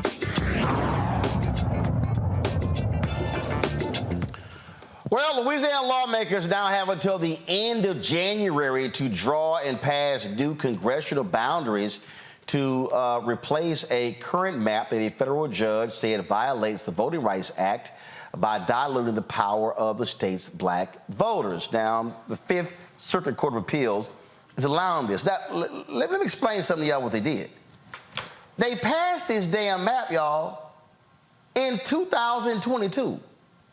Early 2022. They got sued. The federal judges ruled early enough in 2022 for them to redraw the maps in time for the primaries. Why? Because Louisiana primaries are in August, not, let's say, March or April. But the Supreme Court has this standard rule, no, let's freeze in place everything because it's too close to the election. 2022. So we come through all, here we are, December 7, 2023, giving them more time, now the end of January. And then punk-ass Democrat Governor John Bel Edwards, he won't call a special session to draw the new maps. Joining me now, Louisiana State Representative C. Janice Marcel. You know, Representative Marcel, here's why this is frustrating. Because we know what's going to happen. They're going to draw the maps in January. By the end of January, they're going to wait to the last day in January. They're going to get sued the same day. And the Fifth Circuit, hard right-wing Fifth Circuit federal judges, y'all, they could, we could call another hearing. And guess where we at? Back to where we were in 2023, 2022, and they may say, oh, here we go. Nope, it's too late to make changes. This is a bunch of BS. Hello, how you doing, Roland? Thank you for inviting me to come on your show. I think you put it all in a nutshell. It's delay after delay after delay. This map could have been drawn some time ago. I know HB4 is a piece of legislation that I ran. There was some legislation run on the other side by the senators. There were maps available. There continue to be maps available. I have no understanding of why they believe that we can come in on January the 15th. That's the earliest we can come in and have a map by January 30th, unless they've already drawn it. Problem is, no. You're going to have a map, but it's going to be a hard right-wing map. Right. Okay, look what Georgia just did. The judges ordered them to redraw it. What did they do? They came back with some screwed up maps as well. Now, they're trying to run the clock out so they can freeze everything in place and not create that black district for 2024. Oh, I agree with that 100%. What I'm saying to you, though, Roland, is that whatever they're going to present, they already have it drawn. They do. They have already drawn it. They know what it is, and they're just going to be going through the motions. I mean, this has got to be just frustrating because they are being aided by this right-wing Fifth Circuit. It is very frustrating. What's frustrating for me is they know it's the right thing to do, but they're refusing to do what is right and what is the law. They want to abide by some of the laws, but not all of the laws. They want to call people hardened criminals, but they don't want to admit that they are criminalizing things themselves by not doing what the law says and watering down black voters and not giving them an opportunity to have a representative in Congress. And that's what it's all about. It's about control. You know, and again, what I want our people to understand, because I'm constantly trying to get our people to realize this whole thing, is that when we talk about, again, how the right wing uses these positions, I'm sitting here, let me see if I can pull it up right here. I'm trying to pull it up. Let's see here. I saw it came down a couple of hours ago where the right wing, give me 1 second, where the same Fifth Circuit, what they did is, so judges ruled that Galveston County, they were in violation of the Voting Rights Act. And so go to my iPad, breaking Fifth Circuit sitting in bank and over 4 dissenting votes stops redistricting remedy for Galveston, Texas for Voting Rights Act violations. Argument not until May. And so the Republicans in Louisiana know that by them being in with that Fifth Circuit, again, largely right-wing, is different than that federal court that was in the case of the Alabama case. And the Louisiana case is already gone to the Supreme Court. The Supreme Court has already said, lower court ruling in place. You're absolutely correct. And again, I think you've called it out, Roland. It's a delay tactic so that we won't ever get a congressional district. I don't get it. And then again, I do. You called it out, right wing, and they want control. And so the longer they can keep us from getting this congressional district, the longer we do not have a voice to speak for our people. And so they're going to water it down and change it up and not bring us back a district that's actually African American. And that's what they do. Why in the hell won't the governor call a special session? Here's a Democratic governor, won by 30,000 votes his second term. He's outgoing. He could call a special session and not wait till the end of January. He barely campaigned for anybody in the last election. So what the hell is going on with John Bel Edwards? Hey, I'm no longer going to be running, so damn, I'm not going to help black people or help Democrats? Well, I certainly can't answer that one. I would agree that he could have called a special session at any time, but he has not done so. And that leaves a question in my mind, because we're going as a new body. So the question is, which committee is going to hear it? It's going to be the new sitting committee that's going to be heavily stacked, or is it going to be the old committee? Both of them were stacked, but the question is, how stacked are they going to be? And so whose committee is going to even hear it when they call it? Because if we're waiting on the new governor, then that is an entirely new committee that we don't even know. Oh, hell, he far right wing. Right. Jim Landry is a MAGA Republican. I agree. All right, well, keep us abreast what happens there. We're going to keep the fight up. Representative Marcel, thanks a lot. Thank you. You know, this right here is what I'm talking about. You know, when we talk about voting and things along those lines, and I don't know what the hell is going to take, Lauren, for the black folks there in Louisiana, but I'm like, listen, y'all getting played. But there's so much apathy in the state, folks not turning out. Like right on this here, they should be on John Bel Edwards' ass every day. He should be having to deal with pickets wherever he goes. They should be lighting his ass up every day. Well, where you have, Louisiana is one of the poorest states in the country, and where you have poverty and housing insecurity and food insecurity, people's priorities are not necessarily on these types of things, unfortunately.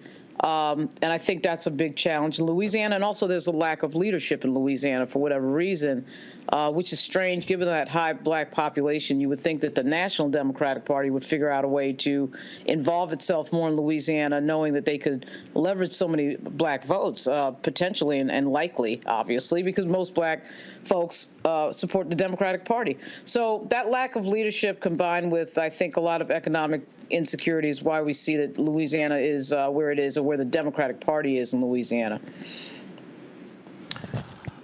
Reese? I don't know what to say anymore. I mean, at the end of the day, we have the capacity that's unexercised, and Republicans continue to do this because who gonna check them? I mean, certainly not the voters that are staying home. And I understand gerrymandering, I understand voter suppression, I understand a number of things, economic, historic, et cetera, et cetera. However, there's only so many, justifications for inaction and abdicating your power to other people. I sounded the alarm about Ron DeSantis, who did this to me. He literally disenfranchised, I want to say 800,000 black residents in Florida, and he got reelected by even wider margins, despite what he did. He shuttered 2 black districts. He did. He kept the black district seats open in the state legislature as well, because the people had to resign in order to run. And then when Ron DeSantis decides he wants to run for president, then they change the damn rules so that you don't have to resign to run for a different office. But my point is that there is a very sinister relentlessness from Republicans to disenfranchise us. And then there are those of us who just lay down and let it happen. And I just can't. I can't empathize with that second part of it any longer.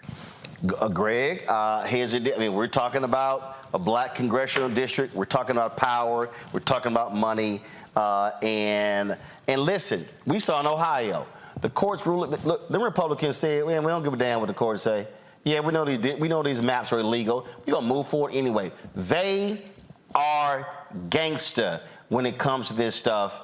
And the bottom line is, John Bel Edwards should be ashamed of himself. He is still the governor until there's an inauguration. But this man ain't doing a damn thing. He just sit and let them do whatever they want to. Absolutely. And like Richard said, there are no repercussions for Edwards. Who knows what he aspires to in the future? Perhaps he wants to run for another office. Perhaps lobbyists are in his bank account as well, and determining his political future as we sit here. But it's a mixed bag. I mean, we certainly don't have the type of coalition politics and clarity. Here we are on the 7th of December. We would be, if this was 1955, 2 days into the Montgomery bus boycott.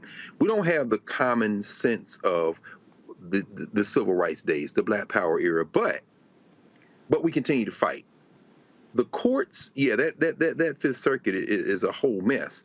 At the same time, John Roberts and the Supreme Court, at least Roberts and perhaps Breyer Kavanaugh, have begun to understand perhaps that while they are hard right ideologues as well, they're going to tear their little funky project to pieces. That was the Milligan case. I think what we see there is the Supreme Court saying there won't be anything to rule over if we continue down this path.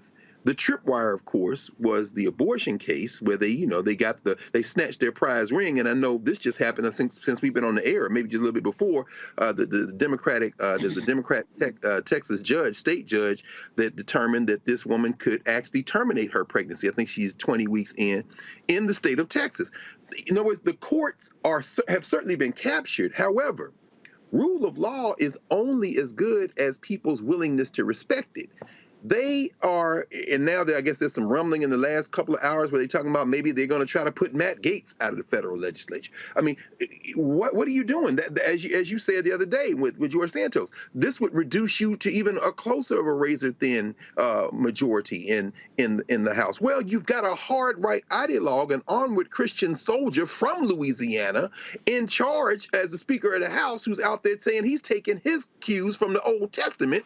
You may have finally caught the car, meaning what? You might have finally gotten everything in your wildest dreams, and now you realize that when people are involved, you can't predict. There are unintended consequences. I'm saying all that to say this.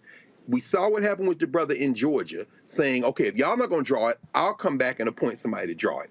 Here in Louisiana, they're absolutely playing out the strings, but I'm not so sure that the courts will be the fail-safe that these white nationalists in the Louisiana supermajority in the legislature think they will be, because I think they finally understand that once you break it, you're not going to be able to put it back together, and they may end up conceding some of these battles, albeit way down the road. Well, again, folks, I made the point. We can't just concede it. We must continue fighting. We must continue pushing. We must continue being aggressive. Our lawyers are battling these things out in the courts. We've got to be battling these things out in the streets. And I'm going to say this over and over and over again until I'm blue in the face, red in the face, or whatever. If you're sitting here right now and you're watching and listening to this, and you still don't think judges matter, you are outside of your mind. Every time we talk about an issue, it's amazing how we're mentioning a federal judge, a federal judge, a federal judge.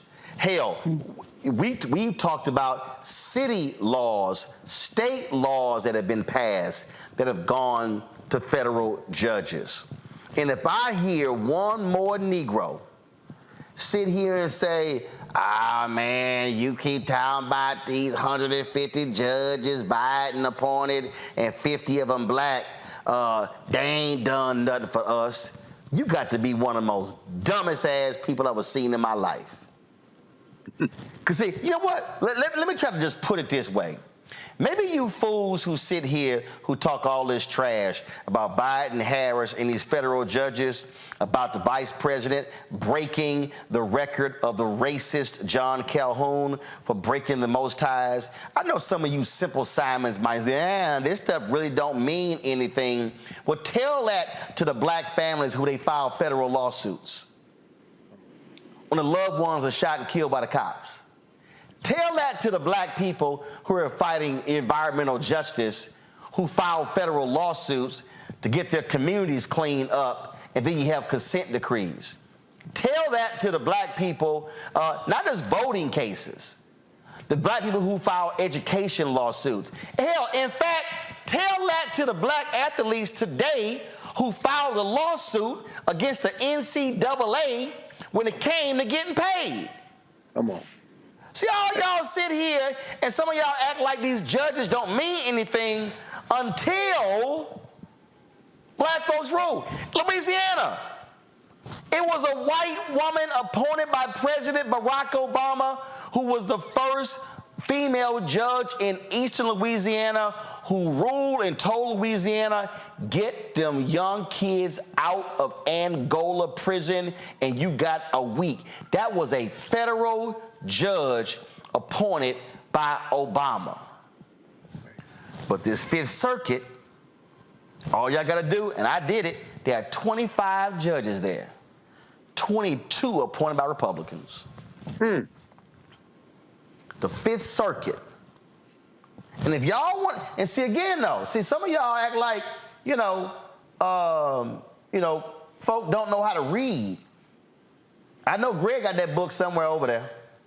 I know he do. If y'all want to understand, the Fifth Circuit, if y'all want to understand history, if y'all want to understand where you are right now, all I want y'all to do is to go look up this book right here, Unlikely Heroes, a vivid account of the implementation of the Brown decision in the South by Southern federal judges committed to the rule of law. Yes. That was the Fifth Circuit Court of Appeals. Yes. Because you know what conservatives figured out? Conservatives said, again, some of y'all who don't know how to read, who don't appreciate history, ask yourself, why have conservatives targeted the Fifth Circuit? Come on. Because it was the Fifth Circuit that actually interpreted and made Brown v. Board of Education 1 and 2 real. That's right. And that's why they want a hardcore Fifth Circuit. Because the Fifth Circuit covers Texas, Louisiana. It covers several states, Mississippi. That's the Fifth Circuit. Y'all better not play around with these federal judges. Go ahead and mess around next year in 2024 if they want to, Greg. But they better understand, I don't give a damn how you feel about Joe Biden. I don't give a damn if you think Joe Biden too old. I don't give a damn if you don't like the fact that Kamala Harris, the vice president, is Jamaican, Indian. I don't give a damn what none of y'all think. I'm going to tell you right now. If Donald Trump and the Republicans take control of the White House and the Senate, they are going to appoint some of the most right-wing federal judges. Oh, by the way, them 50 black judges that Biden Harris has appointed, I think Trump only appointed 4 or 5 black people. Come on. 88% of Trump's federal judges were white. 78% were white men. Right. Go ahead and play games if you want to. You're right, Roland. And they targeted, like you said, the 5th. They've got the 5th. They flipped the 11th. That's Alabama, Florida, and Georgia. The 4th. That's where that's all them people down there. They damn near have overtaken the 9th, and that's California, the most liberal. That's bananas. That's right. That's exactly right. That's exactly right. So even the voter rights case in Georgia, you got the brother, an Obama appointee, who stopped them with the redistricting in Georgia. Well, till they came up with this, we'll just replace 2 Democrat districts with 2 Negroes. But that could be appealed, and the 4th Circuit, they've eviscerated that one as well. I mean, the 11th Circuit, that is, the Alabama, Florida, and Georgia. But people have to if people can hear you. But again, we're dealing in an age where we couldn't even stop watching NFL football. And we're doing an age where people might act. And if you went to Louisiana and said, we're going to take out all the menthol cigarettes, the Negroes might actually get up and do something. I mean, I hate to sound like that, and it isn't a black problem in this country. It's an American problem. Ignorance is a strength of the Americans because we would just rather not know. We would just rather not know until the pain comes. And they are lining up real pain. I mean, this Johnson character in the legislature, man, in the Congress, this guy is like, Roland, could you create more cartoonish villains than the ones who actually populate the courts and the elected offices in this country at this point? You could even make it up. Do you think King and them would have believed this? Do you think white dudes like Elbert Tuttle, who was the judge, one of those judges you're mentioning there in Jack Bass's book, who the federal courthouse in Atlanta is named for Tuttle. He was on the 11th Circuit. These are white people that said, yeah, I may not sit down to dinner with black people. I might even have some racist views. But I do kind of believe in the federal Constitution. These people don't believe in the Constitution. They believe in rule or ruin. There's a very big difference between the racists of the 2020s and the racists of the 1950s and 60s, at least on the federal bench. I didn't mean to go here, Reese, but I saw Axios reported a story today, I believe, where Trump's loyalty cabinet, Melania wants Tucker Carlson to be his vice president. And again, I want everybody to understand. Reese, we're gonna do a whole show. I might have to do a whole damn week on Project 2025. But I really, really need our people to understand that these right-wingers, they have studied everything that Trump failed at. And right now in D.C., not far from here, they are planning their entire strategy when they take back over. And it is going to be ugly and brutal. Yes, it is. And I don't actually think it's terribly outrageous to, predict a Tucker Carlson VP because Trump is going to need somebody who is loyal to him. Now, I don't know why he trusts Tucker Carlson, but I do think that loyalty is going to be the number one qualification for being Trump's VP, not any other kind of competency or anything like that. But I think that Trump or DeSantis or any of these Republicans all pose an existential threat. I just think it's a different kind of threat. I think that Trump is willing to say to hell with judges and laws and this, that, and the other, and just rogue agent and rogue it. I think somebody like DeSantis, he's demonstrated very unequivocally that he is going to entrench his authoritarianism in the law. Yeah. And if he gets the kind of trifecta that he enjoys in Florida, we will see him do what he has done in a way that is going to be more so persistent beyond a dictator, feeling president like Trump. It could be much more detrimental. So there's no silver lining in any of the Republicans that are potentially up against Biden. They are all, in my view, equally dangerous, just dangerous in different ways. Lauren, right here behind the curtain, how Trump would build his loyalty first cabinet. You see that one right here, this white nationalist right here, I need everybody to understand. This is the white nationalist who sued to block the funding for black farmers. This is the white nationalist who's trying to block law firms from having programs that assist African Americans. Then, of course, you got this fool right here, J.D. Vance, who's an absolute fraud, Ohio senator. Then they are even talking about this fool, Steve Bannon, who was indicted, who got a Trump pardon, coming back as Trump's chief of staff. Y'all better recognize, Lauren, these people can play games they want to, but I'm telling, it's like, hey, they better realize this is serious business. They playing for keeps. Yes. Yeah, their timing, again, coincides with the largest black caucus in history. It coincides with gaining power from groups that had no power. They're talking openly about authoritarianism and fascism. They're talking openly about punishing enemies and using the Justice Department and the other levels of government to do it.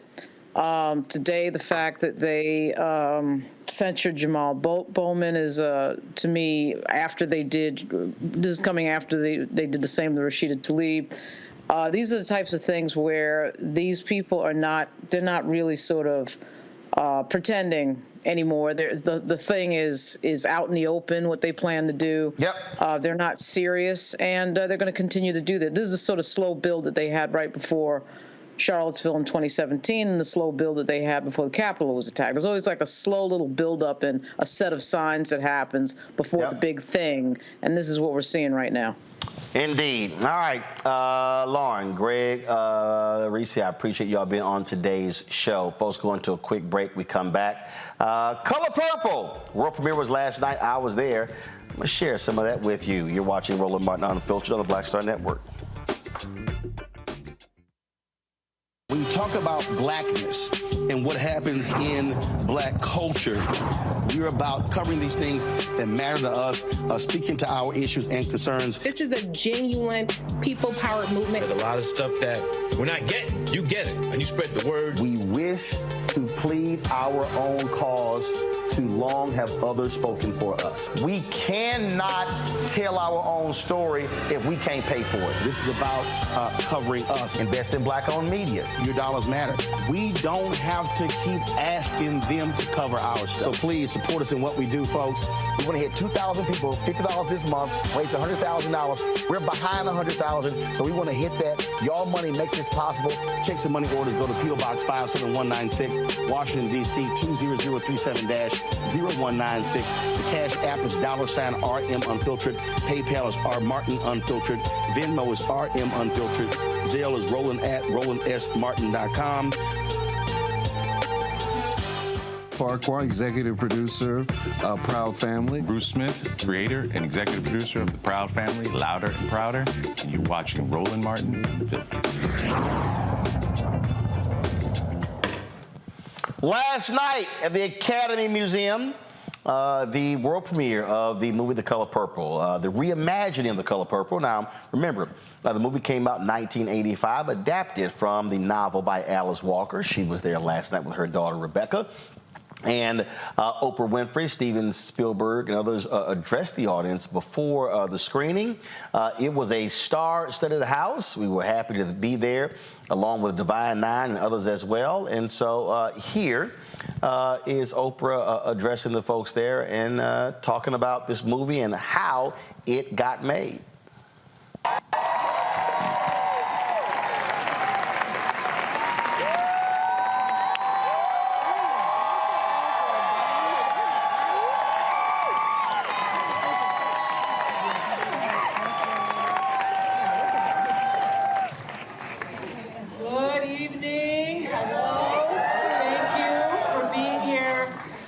This full circle moment really for all of us. I often say that I've wanted nothing in my life more than I wanted to be a part of The Color Purple. And so in 1985, when I was discovered by Quincy Jones, who was in Chicago, for a lawsuit that was being filed against Michael Jackson, saw me on this little show called AM Chicago, and then called Steven Spielberg and said, I think that's Sophia.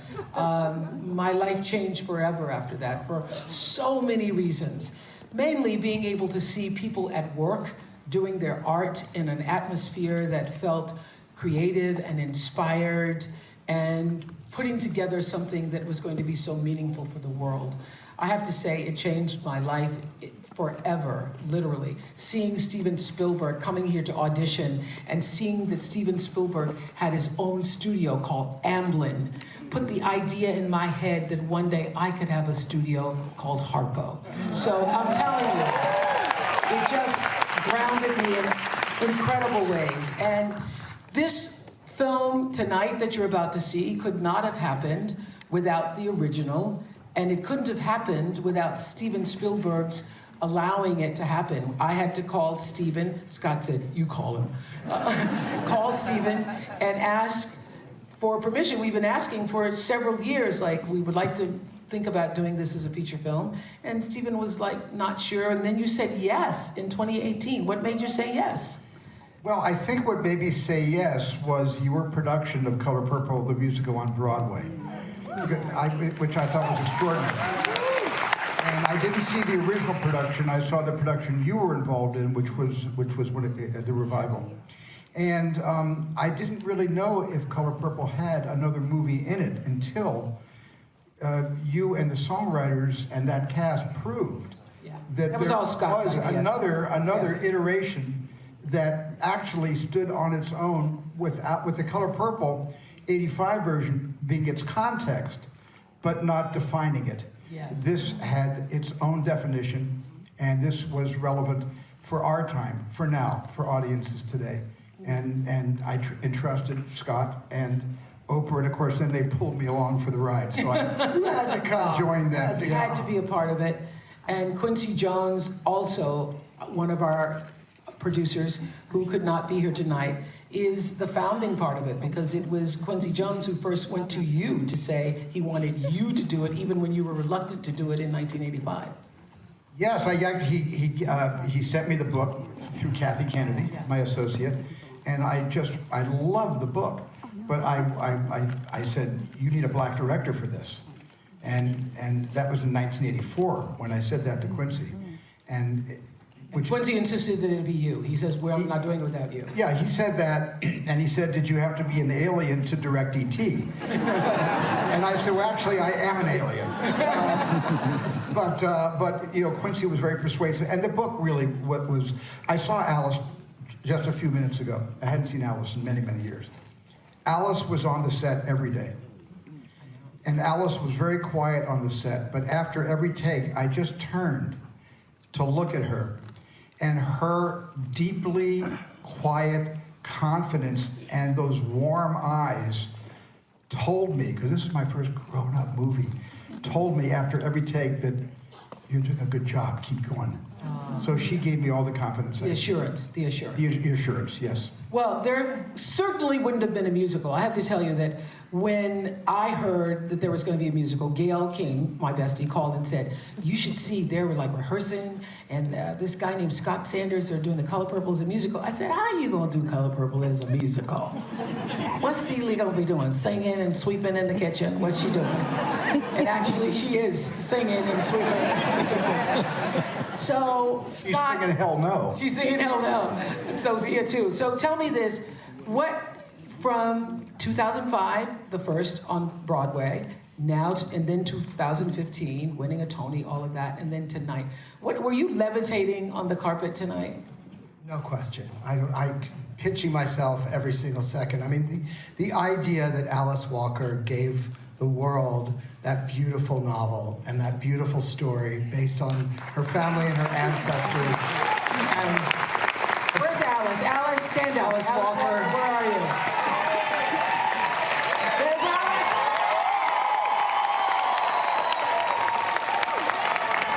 The mother of the Color Purple for real.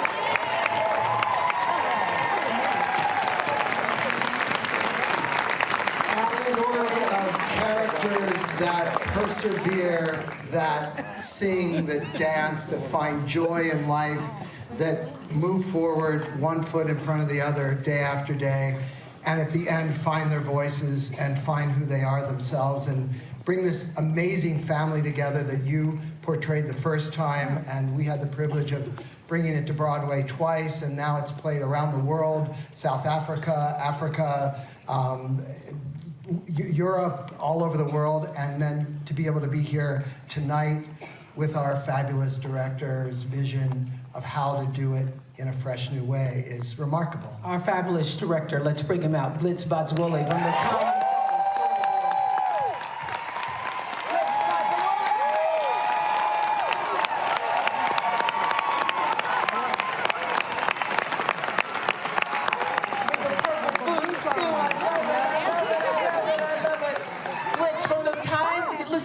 From the time we all saw your storyboards and vision for this film on a Zoom call, we were all texting each other saying, he's the one, and now this is the night, and you're feeling what?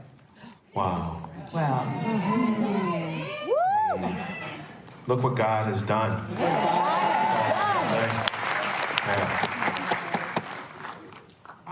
I know that you have all these other people you have to introduce. I have several, but before I do, I just really want to say a deep, profound gratitude to the three of you on this stage. None of what I was able to do would be possible without your generosity and allowing me to make my movie. And that I'm deeply thankful for. There's Oprah Winfrey, Steven Spielberg, Scott Sanders, Quincy Jones, who isn't here with us. So thank you all. As we all know, The Color Purple is a cornerstone of culture. Not just Black culture, not just American culture, of global culture. Of course, starting with Alice Walker's brilliant Pulitzer Prize-winning book. It's where it all begins. Steven Spielberg's cinematic classic, and of course, the Tony Award-winning Broadway play. I am truly blessed and honored to contribute to this canon, this masterful canon that has really sprawled into a multiverse. That is The Color Purple. I wouldn't be able to do it without, of course, the Warner Brothers family. Were kind enough. Please, applause, thank you. Of course, David Zaslav, Pam Abdi, Mike DeLuca, Josh Goldstein, Jeff Goldstein, Andrew Cripps, Jesse Ehrman, Sheila Walcott, Paul Brusek. Thank you, thank you, thank you. Now, my incredible cast. I love you all, and when I say this, I mean it deeply. You guys gave your heart, your soul to every frame.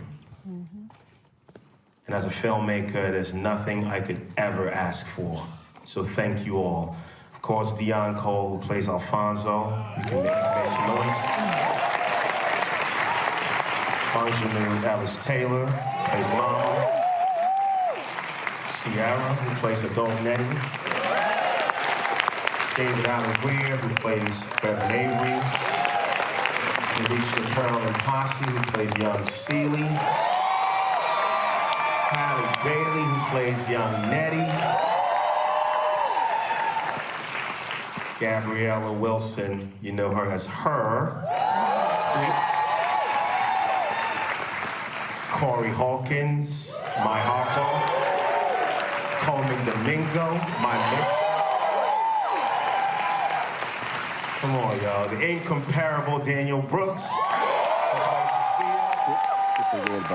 The fabulous Taraji P. Henson.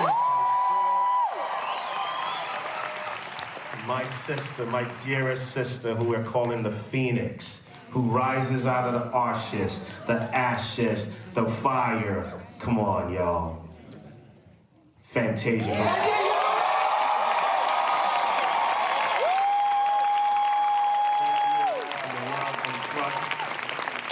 Thank you all for your love and trust. Of course, they're the incredible people behind the camera who make this possible. Fatima Robinson,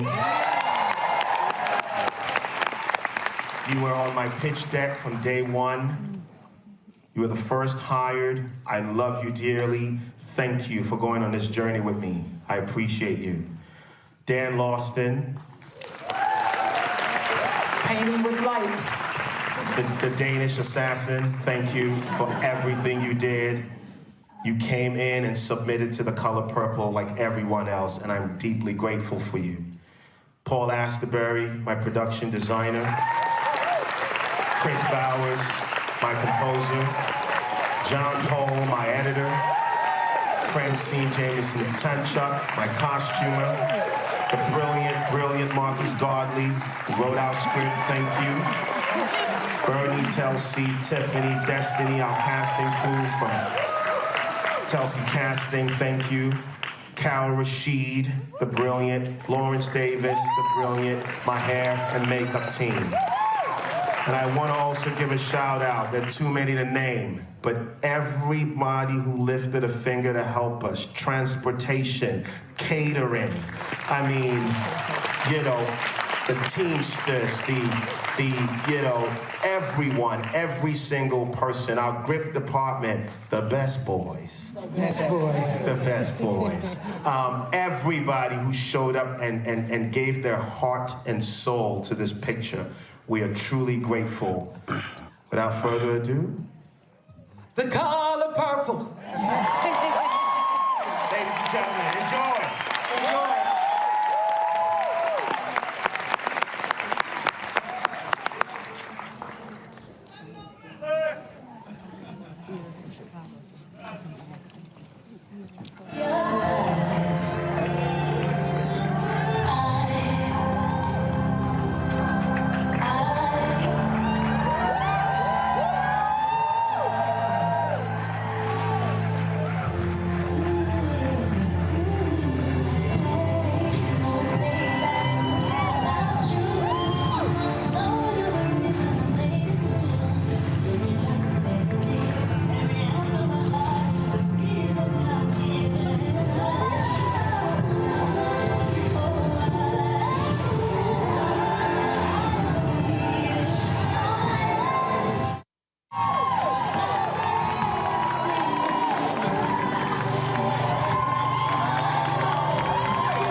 The Color Purple opens Christmas Day. That is it for us. Certainly glad that you could join us today on Roland Martin Unfiltered. Don't forget, support us in what we do, folks. Your dollars, I can't stress enough how critical it is. We are $220,000 under our goal for 2023. So please contribute by sending your check and money order to P.O. Box 57196, Washington, D.C. 20037-0196. Cash App is $RM Unfiltered. PayPal R Martin Unfiltered. Venmo is RM Unfiltered. Zelle. Roland at RolandSMartin.com. Roland at RolandMartinUnfiltered.com. And, of course, be sure to download the Black Star Network app, Apple phone, Android phone, Apple TV, Android TV, Roku, Amazon Fire TV, Xbox One, Samsung Smart TV. Be sure to get a copy of my book, White Fear, How the Browning of America is Making White Folks Lose Their Minds. Available at bookstores nationwide. Download the audio version, which I read on Audible. Folks, that's it. I'll see y'all tomorrow. Holla! Folks, Black Star Network is here. Oh, no punches! I'm real revolutionary right now. Support this man, Black Media. He makes sure that our stories are told. Thank you for being the voice of Black America, Roland. Stay black. I love y'all. All momentum we have now, we have to keep this going. The video looks phenomenal. See, there's a difference between Black Star Network and black-owned media and something like CNN. You can't be black-owned media and be scared. It's time to be smart. Bring your eyeballs home. You dig?